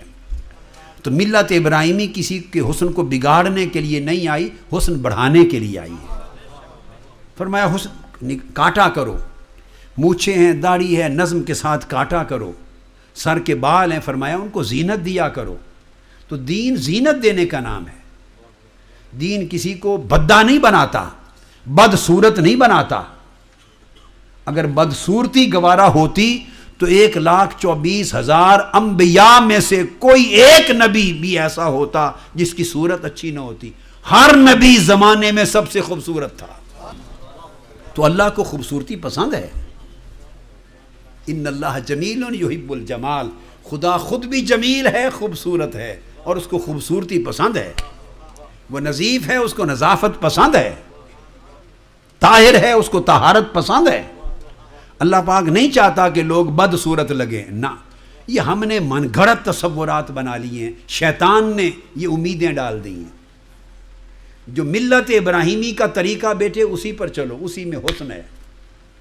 اور اصل بات بتاؤں، اصل حسن وہ ہے جو حضور کو اچھا لگے، آقا کو اچھا لگے، کہ جب آقا کے سامنے پیشی ہو تو حضور مسکرا پڑیں، میری امت کے اچھے بیٹے بیٹیاں ہیں۔ جو مولا کو اچھا لگے وہی حسن اچھا ہے۔ اور جس نے 4 دن کے بعد جس نے کام نہیں آنا، اس کو آج کیوں جعلی چیز کو اپنایا جائے؟ اس لیے لباس ساتر ہو، یہاں تک ہاتھ کو ڈھانپے، بازو پورا ڈھانپے۔ ہاتھ ننگے رہ سکتے ہیں شریعت میں خواتین کے، اس کے ڈھانپنے کا حکم نہیں ہے۔ چہرہ اگر ننگا ہے تو شرعی واجب کا حصہ نہیں ہے۔ ہاتھ اور چہرہ دونوں، پاؤں بھی ننگے رہ سکتے ہیں۔ اس سے زائد کوئی نقاب کرے تو اس کی اپنی خیر و برکت کے لیے اور اپنی حفاظت کے لیے اس کا اپنا عمل ہے۔ اور نیت میں نے بتایا مباح عمل بھی ہو تو نیت اچھی ہو تو عبادت بن جاتا ہے، مگر فرائض و واجبات میں نہیں، چہرہ، ہاتھ اور پاؤں۔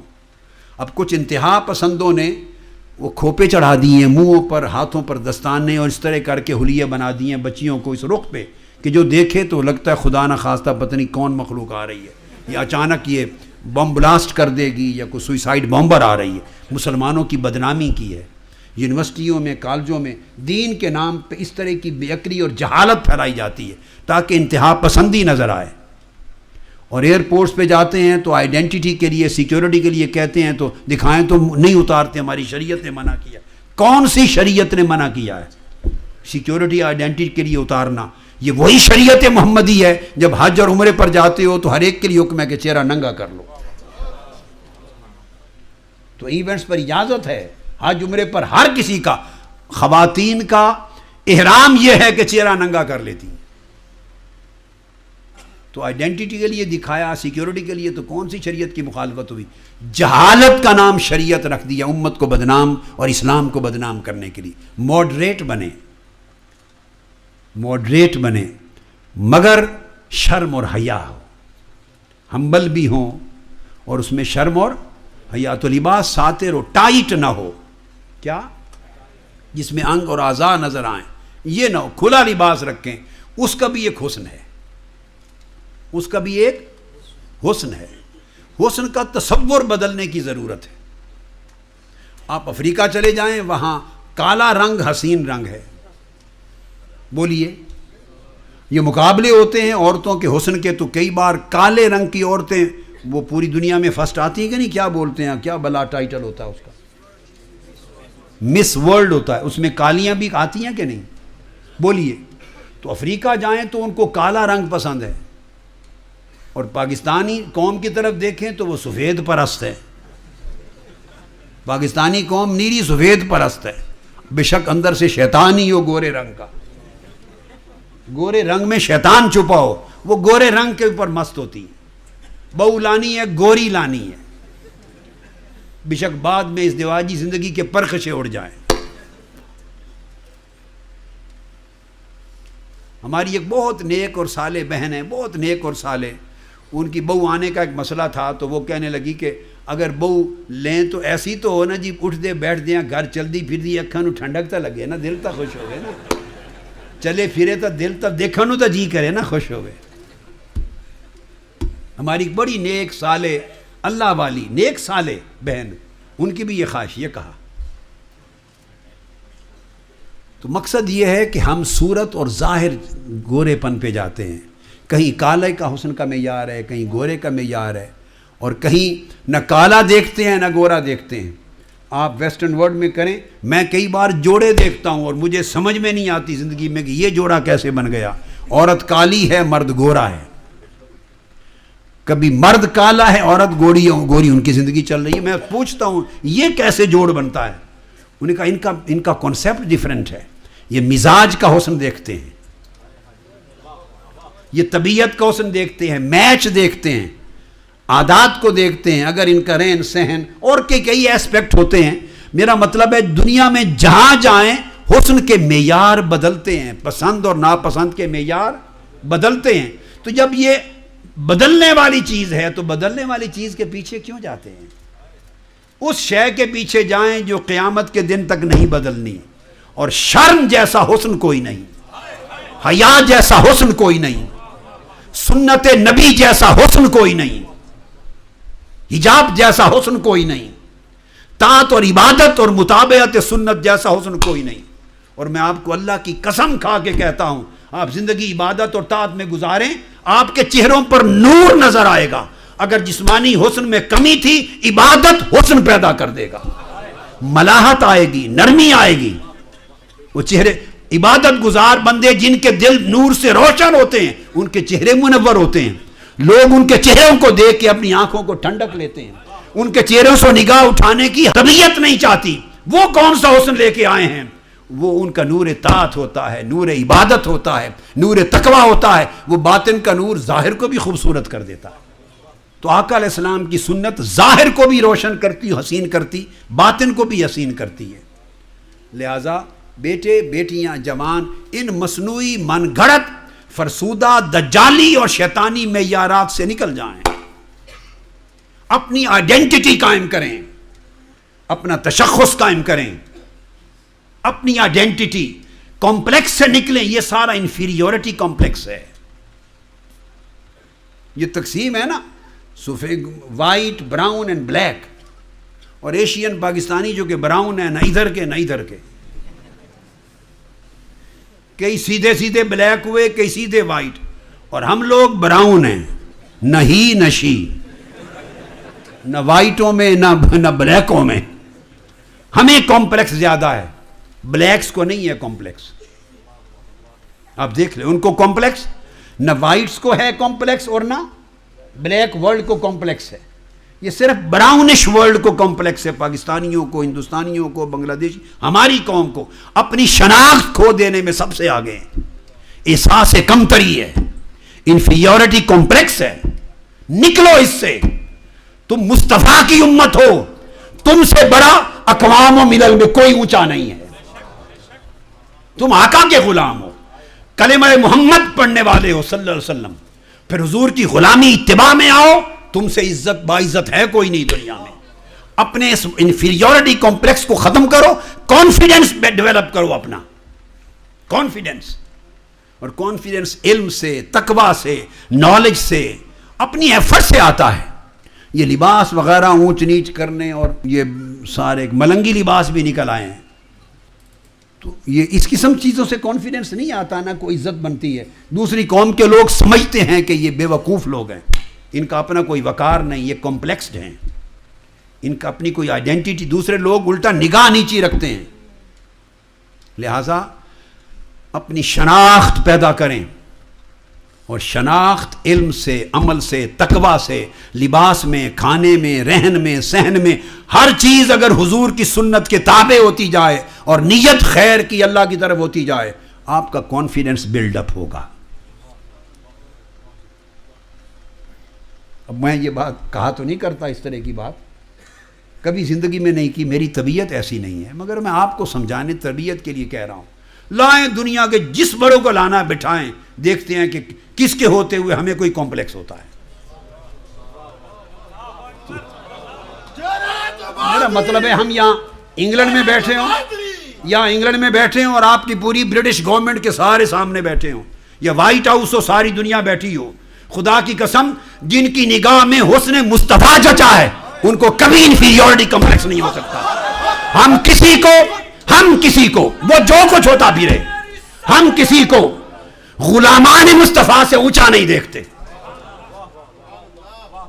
حضور کی غلامی سے بڑی عزت کوئی نہیں ہے، ہم اس راستے پر قائم ہیں، کوئی بڑا نہیں حضور کی غلامی سے، بس کوئی بلال جیسا بھی نہیں ہے دنیا میں۔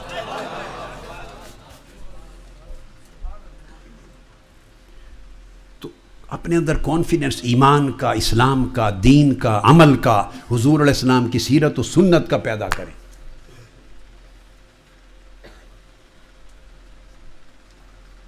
کو سمجھ میں آئی ہے بات؟ ہاتھ کھڑا کریں جنہیں خوب سمجھ میں آ گئی ہے۔ تو صرف سمجھ میں آئی یہاں تک رہے گی یا نیچے بھی اترے گی عمل میں؟ بولے نا، اترے گی نیچے؟ اس سے کوئی تبدیلی آئے گی؟ تو اللہ پاک نے فرمایا کہ جو شخص ہر عمل میں نیک نیت کر لے اس کی نیت بھی اس کے اعمال حسنہ میں لکھی جائے گی۔ اور پھر حدیث پاک میں جسے امام بخاری نے روایت کیا سعد بن ابی وقاص رضی اللہ تعالیٰ عنہ، وہ فرماتے ہیں کہ آقا علیہ السلام نے فرمایا اِنَّكَ لَن تُنْفِقَ نَفَقَةً تَبْتَغِي بِهَا وَجْهَ اللَّهِ إِلَّا أُجِرْتَ عَلَيْهَا، اگر ایک لقمہ بھی خیرات کرو، ایک لقمہ بھی، کیا اس پر انحصار نہیں ہے کہ 100 پاؤنڈ ہو تو خیرات ہوگی، 10 پاؤنڈ ہو تو خیرات ہوگی، نہیں، 1 پاؤنڈ ہو تب خیرات، تب بھی خیرات ہے، 2 پینیز ہوں تب بھی خیرات ہے۔ فرمایا جس نے ایک لقمہ بھی خیرات کیا مگر نیت اس ایک لقمے کی خیرات میں بھی یہ تھی کہ میرا اللہ راضی ہو جائے۔ انفاق میں اللہ نے کوئی لمٹ نہیں بنائی، بھائی اس سے کم کیا انفاق ہے، نہ، وَمِمَّا رَزَقْنَاهُمْ يُنْفِقُونَ، جو کچھ ہم نے ان کو دیا ہے اس میں سے خرچ کرتے ہیں۔ جس کی نیت ایک لقمہ خرچ کرنے میں بھی یہ تھی کہ اللہ راضی ہو جائے، مولا کی نیت تھی، ایک لقمہ خرچ کیا، نیت یہ رکھی کہ میرا مولا راضی ہو، تو آقا علیہ السلام نے فرمایا اس پر بھی اس کو کامل اجر ملے گا، حتی ما تجعل فی فم امراتک، حتیٰ کہ اپنی بیوی کے منہ میں ایک لقمہ ڈالو اس پر بھی اللہ اجر و عبادت کا اجر عطا کرے۔ بیوی کے منہ میں لقمہ ڈالو اس پر بھی اللہ تمہیں اجر دے گا جیسے عبادت کی۔ اجر کس پہ ملتا ہے؟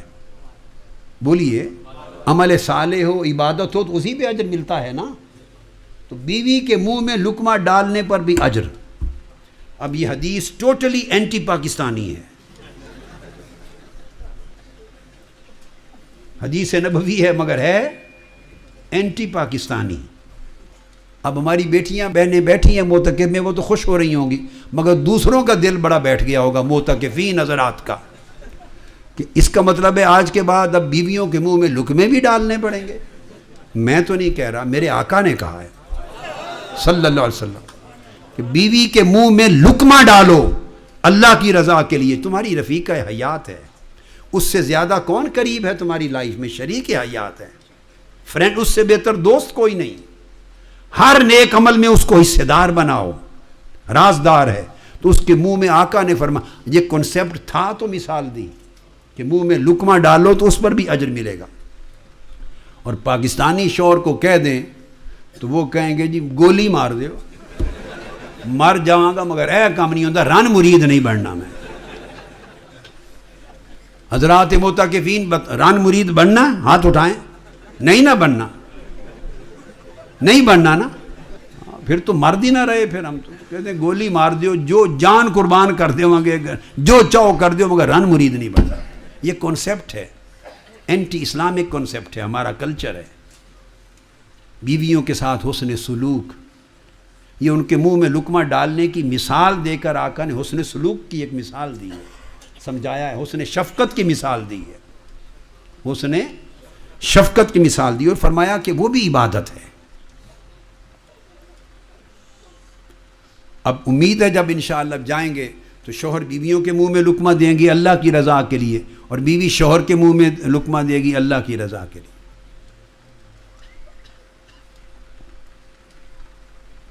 اس لیے کہ صحیح مسلم میں حدیث ہے، آقا علیہ السلام نے فرمایا، ابو ہریرہ رضی اللہ تعالیٰ عنہ روایت کرتے ہیں، یہ نہیں دیکھتا اللہ پاک کہ ظاہر کا عمل کوئی بہت بڑا عبادت کا عمل نظر آ رہا ہے یا معمولی عمل ہے عبادت کا، عمل خیر ہو بس، کیا کسی کے ساتھ بھلائی کا عمل ہو، شفقت کا عمل ہو، رحمت کا عمل ہو، محبت کا عمل ہو، کسی کی دل جوئی کا عمل ہو، تو لقمہ منہ میں ڈالنے کو عبادت کیوں بنایا؟ دل جوئی ہوتی ہے، تکریم ہوتی ہے، چونکہ وہ سارا دن آپ کو لک آفٹر کرتی ہے، آپ کے بچوں کو لک آفٹر کرتی ہے، آپ کے لیے کھانے بناتی ہے، آپ کے لیے سارا دن کچن میں گزارتی ہے، آپ آتے ہیں تو اچھے اچھے کھانے ڈشز تیار کرتی ہے، یہ شرعی طور پر اس کے واجبات میں سے نہیں ہے، یہ اللہ رسول نے اس پر واجب نہیں کیا کہ آپ کی بریانیاں بنائے، پلاؤ بنائے، اور آپ کے لیے مرغے بنائے اور کباب بنائے اور فلاں بنائے، آج فلاں چیز کو دل ہے، آپ کا جس چیز کو دل ہو،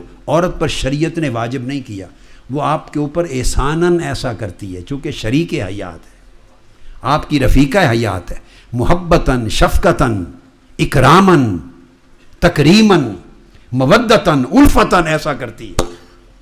اب اس کا صلہ اس طرح کے عمل سکھائے کہ حسن سلوک کریں، حسن شفقت کریں، حتیٰ کہ منہ میں لقمہ بھی دینا پڑے، تو فرمایا یہ بھی عبادت ہے۔ یہ اس ذیل میں تمثیل دی، کیونکہ یہ نہیں دیکھتے کہ عمل اٹ سیلف کیسا ہے۔ آقا نے فرمایا ان اللہ لا ينظر الى اجسادکم ولا الى صورکم وفی روایت ولا الى اجسامکم ولا الى احسابکم ولا الى اموالکم ولیکن ینظر الی قلوبکم۔ اللہ تعالیٰ تمہارے ظاہری جسموں کو نہیں دیکھتا، تمہارے اعمال کے ظاہر کو نہیں دیکھتا، تمہارے ظاہری مال و دولت کو نہیں دیکھتا، تمہارے ظاہری احساب کو نہیں دیکھتا، اللہ کی نظر تمہارے دلوں پر ہوتی ہے۔ جو کچھ کر رہے ہو اس کے پیچھے دل میں نیت کیا ہے، دل میں نیت کیا ہے۔ اگر دل کی نیت میں تقویٰ ہے، خیر ہے، اللہ کی رضا ہے، تو فرمایا اللہ پاک اس بندے سے پیار کرتا ہے۔ اس کو ابو مالک کی روایت سے امام طبرانی نے بھی معجم کبیر میں لیا۔ اور کبھی ایسا ہوتا ہے کہ دو لوگ، آقا علیہ الصلوۃ والسلام سے پوچھا گیا کہ کچھ لوگ جہاد پہ جاتے ہیں، اللہ کی راہ میں جہاد کرتے ہیں، جان دیتے ہیں، ملائکہ ان کا نام اعمال لکھ کر جاتے ہیں، مگر ان کی نیتوں کے حساب سے لکھا جاتا ہے فلان یقاتل للدنیا۔ آپ کو تو یہی نظر آیا کہ جہاد میں حصہ لے رہا ہے، مگر ملائکہ جب اللہ کے حضور نامہ اعمال پیش کرتے ہیں تو وہاں لکھا ہوتا ہے فلان یقاتل للدنیا، اس شخص نے دنیا کے لیے قتال کیا، فائٹنگ کی۔ فلان یقاتل للملک، اس شخص نے مال دنیا اور سلطنت اور حکومت کے لیے قتال کیا۔ فلان یقاتل للذکر، اس شخص نے اس لیے قتال کیا کہ اس کا نام بلند ہوگا، بڑا غازی، بڑا مجاہد ہے۔ وَنَحْوَ هَذَا، آقا علیہ السلام نے فرمایا ان میں سے کوئی شخص اللہ کی راہ میں مجاہد نہیں۔ مجاہد کون ہے؟ فلان یقاتل یرید وجہ اللہ، صرف وہی مجاہد ہے جو صرف اللہ کی رضا کے لیے قتال کرتا ہے۔ دیکھنے میں ایک جیسا عمل ہے، مگر نیت نے ہر عمل کی صورت کو بدل دیا، نیت نے بدل دیا۔ آقا علیہ الصلوۃ والسلام نے فرمایا، ابو ہریرہ رضی اللہ تعالیٰ عنہ روایت کرتے ہیں کہ ایک شخص نے شادی کی، من تزوج امرأۃ علی صداق، شخص شادی کی اور شادی میں اس نے کہا جو چاہیں مہر رکھ لیں۔ مہر پوچھا جی کتنا، کہتے ہیں گالی کوئی نہیں، 10 لاکھ لکھ دیو، 2 ملین لکھ دیو مہر، جی گالی کوئی نہیں، جو لکھ دیو، اسی کیڑا دینا۔ آقا علیہ السلام نے فرمایا جس شخص نے شادی کی، مہر مقرر کیا اور نیت ادا کرنے کی نہ تھی، فرمایا وہ زناکار ہے، وہ شخص بدکار ہے، اس کی گرفت کی جائے گی بدکاری کے نام پر۔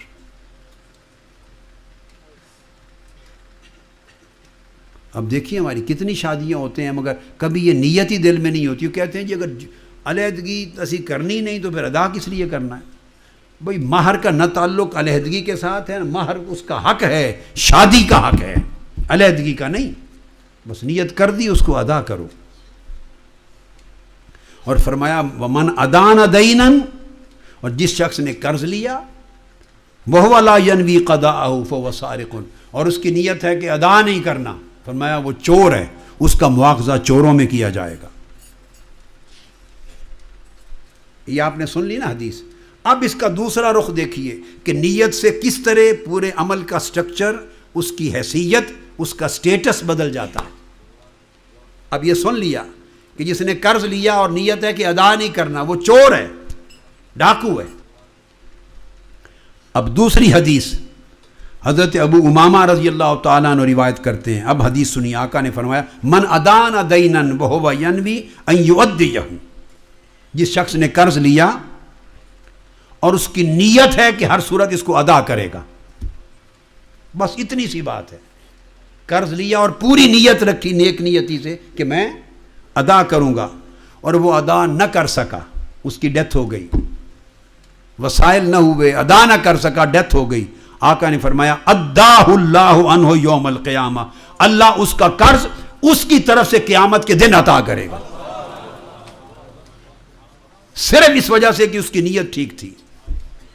ادھر نیت خراب تھی، چور ڈاکو بن گیا، ادا اس نے بھی نہیں کیا، ادا یہ بھی نہیں کر سکا، مگر اس کی نیت نہ تھی، چور اور ڈاکو بن گیا. ادھر اس کی نیت تھی، مجبوریوں کی وجہ سے ادا نہیں کر سکا، ڈیتھ ہو گئی. اللہ پاک نے فرمایا میرے بندے قیامت کے دن وہ قرض میں ادا کروں گا تیری طرف سے. اور وہ قرض کس طرح ادا کرے گا؟ جس کا قرض تھا اللہ پاک اس کے نامہ اعمال میں نیکیاں بڑھا دے گا اور اس کے گناہوں کو مٹا دے گا. اور اگر اس کے اعمال کم تھے، جنت کے لائق نہ تھے، تو بعید نہیں کہ اس سبب سے اللہ اس کو جنت کے لائق کر دے. اس لیے حدیث پاک میں آتا ہے کہ آقا علیہ السلام نے فرمایا ان اکثر شہداء امتی، اس کو امام احمد بن حنبل نے اپنی مسند میں روایت کی عبداللہ ابن مسعود سے. آقا نے فرمایا ان اکثر شہداء امتی اصحاب الفروش ورب قتیل بین الصفین اللہ اعلم بنیتہ.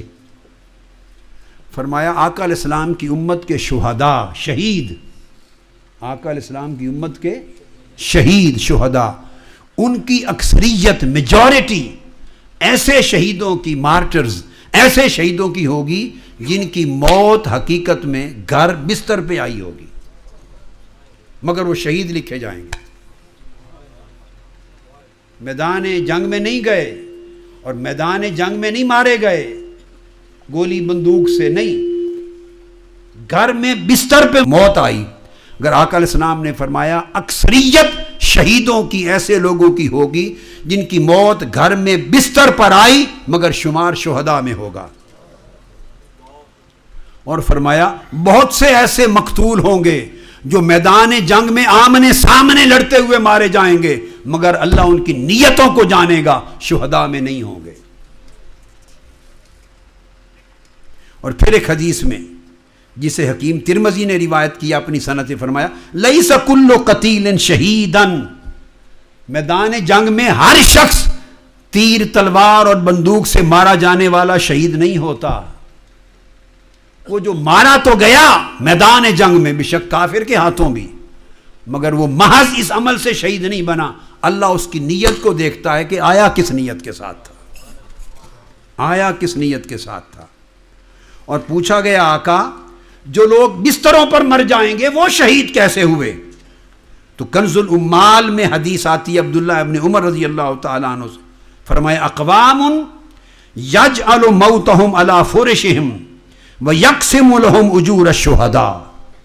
ایسی کثرت سے طبقات ہوں گے کہ موت ان کی گھر کے بستروں پر آئیں گی مگر اجر ان کے شہیدوں کے دیے جائیں گے، شہیدوں کے. پوچھا یا رسول اللہ کیوں؟ فرمایا اس لیے کہ ان کی نیت یہ تھی، خواہش تھی کہ مولا تیری راہ میں شہید ہو جائیں. بس اتنی نیت تھی، آرزو تھی، خواہش تھی. نیت چونکہ شہادت کی تھی اور وہ پوری نہیں ہوئی، موت گھر میں بستر پہ آئی مگر اس نیت صالحہ نے ان کو شہداء کے زمرے میں شامل کر دیا۔ آپ نے دیکھا اس نیک نیت کی طاقت کیا ہے۔ صحیح بخاری میں حدیث آتی ہے، آقا علیہ السلام نے فرمایا کہ انس بن مالک روایت کرتے ہیں صحابہ کرام غزوہ تبوک پر نکلے، اور غزوہ تبوک میں صحابہ کرام جو فوجی تھے ان سے میرے آقا نے خطاب کیا، اور خطاب کر کے فرمایا ان بالمدینۃ اقواما ما قطعنا وادیا ولا وطئنا موطئا یغیظ الکفار ولا انفقنا نفقۃ ولا اصابتنا مخمصۃ الا شارکونا فی ذلک وہم بالمدینہ۔ آقا علیہ السلام نے فرمایا صحابیو، غزوہ تبوک اس جنگ میں میرے ساتھ جہاد میں شریک ہونے والو، آؤ تمہیں ایک بات بتاؤں۔ فرمایا بہت سے لوگ ایسے ہیں، ان اقواما، بہت سے لوگ ایسے ہیں جو تمہارے ساتھ گھروں سے نکل کر تبوک کی غزوہ میں نہیں آ سکے، جنہوں نے جہاد کے لیے سفر بھی طے نہیں کیے، جنہوں نے سفر کی مصیبتیں بھی نہیں جھیلیں، جنہوں نے جہاد کے لیے خرچ بھی نہیں کر سکے اور تکلیف اور اذیت بھی نہیں آئی، مگر ساری باتوں کے باوجود ہیں گھر میں، مگر اس جہاد میں شہادت میں ہمارے ساتھ شریک ہیں، اس جہاد کے عمل میں وہ ہمارے ساتھ شریک ہیں، حالانکہ وہ گھروں سے ہی نہیں نکل سکے، اور تم میدان جنگ میں غزوہ تبوک پہ کھڑے ہو۔ تو صحابہ کرام چونک اٹھے، عرض کیا صحیح بخاری کی حدیث صحیح، فرمایا وَكَيْفَ ذَلِكَ یا رسول اللہ وَلَيْسُوا مَعَنَا، آقا یہ کیسے ممکن ہے، وہ ہمارے ساتھ غزوہ تبوک پر آئے ہی نہیں، گھر بیٹھے وہ اس جہاد کا حصے دار بن گئے، اجر مل گیا، کیوں؟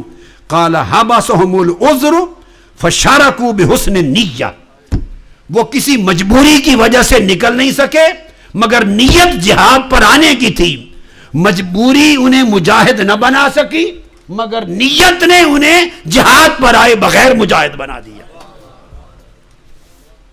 وشاركوا بحسن النیہ، نیت حسین نیت، خالص نیت کہ کاش ہم جہاد پر جاتے، ہماری خواہش ہے، مجبوریاں زنجیر بن گئی، جکڑ لیا انہوں نے، کسی کی بیوی بیمار ہے، کسی کے بچے بیمار تھے، کسی کی ماں بیمار تھی وہ چھوڑ نہیں سکا، کسی کے پاس زیادہ سفر نہ تھا، کوئی خود بیمار تھا، جائز مجبوریوں نے جکڑ لیا، تڑپتے رہے، مگر ان کی آرزو تھی، نیت تھی جہاد کی۔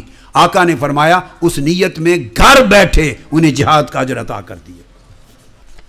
آپ اندازہ کر لیں کہ کیا کمال ہے حسن نیت کا۔ عبداللہ ابن عباس رضی اللہ تعالیٰ عنہ روایت کرتے ہیں کہ ایک شخص آقا علیہ السلام کی بارگاہ میں آیا، ان رجلا قال یا رسول اللہ ما افضل الاعمال، آقا فرمائیے سب سے افضل عمل کون سا ہے؟ یہ معتکفین جب جائیں تو حسن نیت کا تحفہ لے کر جائیں، اور پھر جب جا کے اسٹرگل کریں اور اگلی ذمہ داری جو آپ پر ڈالی گئی ہے اس کی تیاری کریں، تو اس کے اندر نیت خالصہ رکھیں، نیت خالصہ کہ مظلوموں کی مدد کے لیے اٹھنا ہے، اللہ کے دین کی اقامت کے لیے اٹھنا ہے، ظلم کے خاتمے کے لیے اٹھنا ہے، نیکی کے فروغ کے لیے اٹھنا ہے، غربت کی آگ میں جلنے والوں کی زندگی بچانے کے لیے اٹھنا ہے، بے بس اور بے کس اور مجبور لوگوں کو تحفظ دینے کے لیے اٹھنا ہے، حضور کے دین اور حضور کی سنت کے لیے اٹھنا ہے۔ نیت ہی کی نا، نیت کی، اس نیت کرنے سے آپ جب سٹرگل شروع کریں گے آپ کا صبح و شام لمحہ لمحہ عبادت بن جائے گا، اور آپ کا جہاد شروع ہو جائے گا، جہاد شروع ہو جائے گا۔ تو نیت صالحہ کا تحفہ لے کر جائیں۔ بعض اوقات میاں بیوی شادی ہوتی ہے، ایک سخت مزاج ہوتا ہے، اس سے رشتے بگڑ جاتے ہیں، زندگیاں ٹوٹ جاتی ہیں، دونوں گرم مزاج ہیں۔ اس میں بھی ایک نیت ہے کہ اگر ایک گرم مزاج ہے تو دوسرا اس نیت سے صبر کر لے، اس نیت سے صبر کر لے کہ حضور کی جو سنت ازدواج ہے کہیں وہ نہ ٹوٹ جائے، اور پھر صبر کر لے اس نیت سے کہ اس صبر پہ مجھے اللہ اجر دے گا، ان اللہ مع الصابرین۔ اگر بیوی نے زیادتی کی اور وہ زیادتی سے باز نہیں آتی، گرم مزاج ہے، تلخ مزاج ہے، تلخ روح ہے، تو اگر اور شوہر بھی اسی طرح ڈیل کرے، الٹیمیٹلی رشتہ ٹوٹ جائے گا۔ اس نیت سے شوہر نے اگر صبر کر لیا کہ اس کا اجر مجھے اللہ دے گا، تو اللہ پاک اس کو اس صبر پر اپنی معیت اور سنگت عطا کر دے گا۔ اور اگر شوہر ظالم ہے، وہ مارتا ہے، گالی دیتا ہے، یہ تو عام کلچر میں بدقسمتی سے ہے، اور وہ زیادتی کرتا ہے، حق ادا نہیں کرتا، وہ گرم مزاج ہے اور بیوی بھی جواب میں گرمی کرے، تو رشتہ ٹوٹ جائے گا۔ اس نیت سے بیوی صبر کر لے کہ کہیں بچے یتیم نہ ہو جائیں، یعنی بے سہارا نہ ہو جائیں، ہمارا رشتہ ٹوٹ گیا تو اس نیت سے صبر کر لے کہ صبر کرنے پر مجھے اللہ اپنی سنگت و معیت عطا کرے گا، صبر کرنے پر اللہ میری خطائیں معاف کر دے گا۔ کتنے ثواب کی نیتیں ہیں، وہ صبر کر لے کہ دوسرے کی زیادتی پر صبر کرنے والے سے اللہ پیار کرتا ہے۔ والعافین عن الناس، جو دوسروں کی زیادتی کو معاف کر دیتے ہیں، اللہ ان سے پیار کرتا ہے۔ واللہ یحب المحسنین، اور جو پھر بھلائی کرتے ہیں زیادتی کرنے والے سے بھی برداشت کر کے اللہ ان کے ساتھ محبت کرتا ہے۔ اگر شوہر کی زیادتی ہے تو دوسری بیوی صبر کر لے، صبر ادھر سے ہو یا ادھر سے ہو، وہ رشتے کو جوڑے رکھے گا۔ صبر ٹوٹا تو رشتہ بھی ٹوٹ گیا۔ ایک گھر نیکی کا مال ہے۔ حضرت ابو الحسن خرقانی رضی اللہ تعالی عنہ، سلطان الاولیاء، دور سے سینکڑوں میلوں کی مسافت سے کوئی شخص ان کی ولایت کا چرچا سن کے ان کی بارگاہ میں گیا، ان کی خدمت میں زیارت کرنے۔ خرقان پہنچا ایران میں، تو جب پہنچا دروازہ نوک کیا تو اندر سے آواز آئی، کون؟ اس نے القاب لے کر بڑے بڑے کہ حضرت سلطان الاولیاء حضور خواجہ ابو الحسن خرقانی، ان سے ان کی زیارت کے لیے آیا ہوں۔ ایک نیت لے کے آیا تھا، بڑی عقیدت کے ساتھ آیا تھا۔ تو وہ ان کی زوجہ تھیں، اس نے کہا او تیرا وڈا سلطان الاولیاء، میرے نالو ود تے بھی کوئی جاندا انہوں، تو سفر ہی برباد کیتا اپنا 1000 میل تو چلتے تن کچھ بھی نہیں لبیا۔ او کہ تو سلطان الاولیاء، او کہ تو ولی اللہ، تو میرے کو پوچھ کی ہے۔ اس نے ایسی تیسی 1000 سنا دی، دل ٹوٹ گیا، رو پڑا، ہچکی بند گئی۔ اس نے پوچھا اتنا ہی بتا دیں وہ جو کچھ ہیں کہاں؟ اس نے کہا وہ دھکے کھاندا ہوئے گا اتھے جنگلہ میں، جاؤ جنگل فلانے جنگل ہی دیکھ مل جائے گا تینوں۔ وہ اس جنگل کی طرف چل پڑا۔ جب روانہ ہوا تو آگے سے دیکھا کہ ایک بہت اونچا ببر شیر، اس کے اوپر کوئی سوار ہے، اور شیر گدھے کی طرح سواری بنا ہوا، اور قریب آیا تو دیکھا کہ چھانٹا اس کے ہاتھ میں سانپ کے اژدہا کا سانٹا ہے، سانپ کا چھانٹا جس طرح مارتے نہیں شیر کو، سانپ ہاتھ میں رسی بنا ہوا ہے، شیر سواری بنا ہوا ہے، اور قریب تکا تو خواجہ ابو الحسن خرقانی تھے۔ وہ تڑپ کے گر گیا کہ اللہ تیری کیا شان ہے، شیر بھی تابع کر دیے، غلامی میں سواری بنے پڑے، سانپ رسیاں بنا دی، درجہ ولایت میں تصرف میں اتنا اونچا دیا، اور گھر عالم یہ ہے کہ بیوی نے 100 باتیں کڑوی سنا دی۔ آپ جو وہ رویا، آپ نے پوچھا کیوں روتے ہو؟ بس اس کے منہ سے بات نہ نکلے، بات نہ نکلے، بار بار پوچھا کیوں روتے ہو؟ وہ ادب میں کچھ نہیں کہہ سکا، فرمانے لگے میرا خیال ہے میرے گھر سے ہو کے آئے ہو، گھر سے ہو کے آئے ہو، بیگم صاحبہ کے پاس سے ہو کے آئے ہو۔ اس نے کہا جی ہاں گھر گیا تھا، رو پڑا۔ آپ نے فرمایا سنو، یہ جو درجہ ملا ہے کہ شیر سواری بن گئے اور سانپ رسی بن گئے، یہ اس بیوی کی بدمزاجی پر صبر کرنے کا صلہ ملا ہے۔ ساری زندگی اس کی سختی کو برداشت کیا، صبر کیا، سنت ازدواج کا رشتہ نہیں توڑا، حضور کی سنت سمجھ کے رشتہ نہیں توڑا، ہر وقت نگاہ میں حضور کی سنت رہی کہ یہ ازدواج سنت ہے، یہ نہ ٹوٹے۔ اس سنت کی حیا کی خاطر صبر کیا۔ مولا نے کہا ابو الحسن خرقانی، اس صبر کے نتیجے میں ساری مخلوق تیری غلامی میں دیتے ہیں۔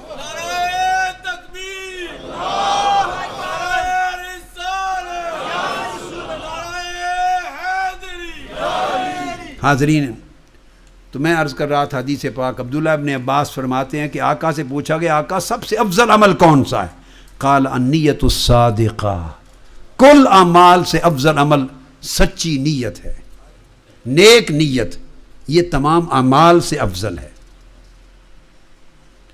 اور آقا علیہ السلام نے فرمایا، عبداللہ ابن عمر روایت کرتے ہیں، امام حاکم نے مستدرک میں تخریج کی، فرمایا جو شخص سارے غموں سے جان چھڑا لے، یہ دنیا کا غم، یہ اولاد کا غم، یہ پیسے کا غم، یہ کاروبار کا غم، یہ فلاں کا غم، یہ الا بلا، سب غموں سے جان چھڑا لے اور ایک مولا کا غم دل میں بسا لے، سب غموں سے، یہ جملہ تو میرے ساتھ بولو نا، آنکھیں بند کر کے، اور ایک عشق کی کیفیت میں سب آنکھیں بند کریں نا، سب غموں سے جان چھڑا لے اور ایک غم عشق مولا، اللہ کے عشق کا غم دل میں بسا لے، سارے غموں سے جان چھڑا لے اور ایک عشق رسول کا غم دل میں بسا لے۔ آقا نے فرمایا اللہ پاک دنیا اور آخرت کے سارے کام اس کے کر دے گا، سارے غم و ہم اس کے دور کر دے گا، ہر چیز اللہ پوری کر دے گا۔ اور اگر بندہ خود لاکھوں غموں میں خود پھرتا رہے گا مارا مارا، تو اللہ کہے گا جا یہ غموں کی وادیاں ہیں، دھکے کھا، ہلاک ہوتا، پھر ہماری کیا ذمہ داری ہے؟ تو نے مجھ پہ چھوڑا ہی نہیں معاملہ، مجھ پہ چھوڑتا تو میں تیری کفالت کرتا، تجھے سنبھال لیتا، تو نے تو خود مقابلے کیے، یہ غم یہ غم یہ غم، اور سارے غموں کے وہ دل میں سجا رکھے ہیں۔ اور اگر ان سارے غموں سے جان چھڑا کے ایک میرے غم میں آ جاتا تو میں تیرے غم سارے ختم کر دیتا۔ تو اگر اللہ کا ایک دھیان آ جائے، باقی سب دھیانوں کی پریشانیاں اللہ ختم کر دیتا ہے۔ حضرت ابو ہریرہ رضی اللہ تعالیٰ عنہ بیان کرتے ہیں کہ تورات میں یہ لکھا تھا، مکتوب فی التورات، تورات میں یہ وحی آئی تھی، لکھا تھا کہ اللہ پاک نے فرمایا جو شخص کوئی بھی عمل فقط میری رضا کے لیے کرے فَقَلِيلُهُ كَثِيرٌ، تو اس کا اتنا سا عمل بھی پہاڑ کی طرح ہے، اور جو شخص کوئی عمل میرے غیر کے لیے کرے، میری رضا کے لیے نہیں، فَكَثِيرُهُ قَلِيلٌ، وہ پہاڑوں جیسا عمل بھی کرے تو ریت کے ذرے کی طرح۔ اور حضرت سالم بن عبداللہ انہوں نے لکھا عمر بن عبدالعزیز کو رضی اللہ تعالیٰ عنہ کو، لکھا کہ اللہ تعالیٰ اپنی مدد، اعلم ان عون اللہ للعبد علی قدر النیہ، بندے کی جتنی نیت ہوتی ہے اللہ کے لیے، اللہ پر جتنا اعتماد ہوتا ہے، بندے کا اللہ پر جتنا توکل ہوتا ہے، بندے کا اللہ پر جتنا یقین ہوتا ہے، جتنی نیت اس کی اللہ کے تعلق اور اعتماد میں کامل ہوتی ہے، اللہ کی مدد و نصرت اسی حساب سے بڑھ جاتی ہے۔ اور اگر نیت میں اللہ پہ یقین، توکل، بھروسہ، اعتماد کمزور ہوتا ہے، اسی حساب سے اللہ کی مدد کم ہو جاتی۔ حضرت عبداللہ ابن مبارک نے فرمایا رب عمل صغیر تعظمہ النیت ورب عمل کبیر تصغرہ النیہ، فرمایا کتنے عمل ہیں جو دیکھنے میں چھوٹے سے عمل ہوتے ہیں، چھوٹے، مگر نیت ان کو عظیم بنا دیتی ہے، اور کتنے عمل دیکھنے میں بڑے ہوتے ہیں، بڑے، مگر نیت کچھ نہیں ہوتی تو ان کو صغیر، چھوٹا بنا دیتی ہے۔ امام سفیان ثوری فرماتے ہیں کہ ہمارے زمانے میں پہلے لوگ کانوا یتعلمون النیہ للعمل کما تتعلمون العمل، اے لوگو، سفیان ثوری فرماتے اس زمانے میں کہ پہلے لوگ، قربان جاؤں، یہ اس وقت کہتے تھے کہ پہلے لوگ، اب ہمارا حال کیا ہو؟ فرمایا پہلے لوگ عمل سے پہلے نیت کا علم اس طرح سیکھتے تھے، نیت کا علم، علم النیہ اس طرح سیکھتے تھے، نیت کی حقیقت کو اس طرح جانتے تھے جس طرح تم آج عمل کو سیکھتے ہو، نیت کی پرواہ نہیں کرتے۔ ان کے عمل بڑے تھے، ان کی نیتوں کے حسین ہونے کے باعث تمہارے عمل چھوٹے ہو گئے ہیں، نیتوں کے خالص نہ رہنے کے باعث۔ حضرت امام حسن بصری رضی اللہ عنہ فرماتے ہیں انما خلد اہل الجنت فی الجنہ واہل النار فی النار بالنیات، یہ جو جنت والے طویل زمانہ جنت میں رہیں گے اور دوزخ والے طویل زمانہ دوزخ میں رہیں گے، فرمایا عمل اس کا سبب بعد میں بنیں گے، نیتوں کے سبب یہ سب کچھ ہوگا۔ جن کی نیت اعلیٰ ہوگی ان کی جنت کا قیام طویل ہو جائے گا، اور جن کی نیت بد ہوگی مختلف اعمال میں، وہ دیر تک دوزخ میں پڑے رہیں گے۔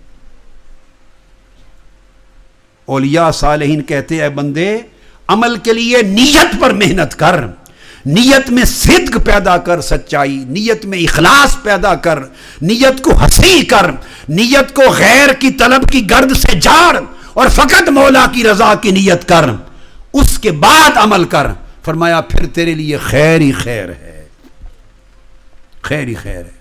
اور حضرت ابو خزیمہ فرماتے ہیں کہ دلوں سے اللہ کی نیت کرنا، اللہ کی رضا اور قربت کی نیت کرنا، فرمایا یہ ظاہری نماز روزے جیسے اعمال سے بھی زیادہ بابرکت ہے۔ اس لیے کہ نماز کی قبولیت بھی تو نیت سے ہے، روزے کی قبولیت بھی تو، آپ نہیں کہتے انی نویت بصوم غد من شہر رمضان، تو نیت کرتے ہیں تو روزہ ہوتا ہے۔ تو گویا عمل روزہ یا نماز جیسا بھی دھرا کا دھرا رہ جائے اگر نیت مولا کے لیے نہ ہو، تو نیت عمل کو مقبول بھی کرتی ہے، مردود بھی کرتی ہے۔ اس لیے فرمایا اللہ والو، اگر اللہ کی قربت چاہیے تو پھر اپنی نیتوں کی اصلاح پر محنت کرو، نیتوں کو حسین کرو، نیتوں کو عظیم کرو، نیتوں کو صالح کرو۔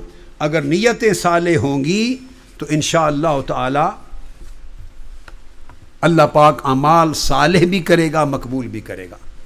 السلام علیکم ورحمۃ اللہ وبرکاتہ۔ آفیشیل یوٹیوب چینل کو سبسکرائب کریں اور بیل آئیکن کلک کریں۔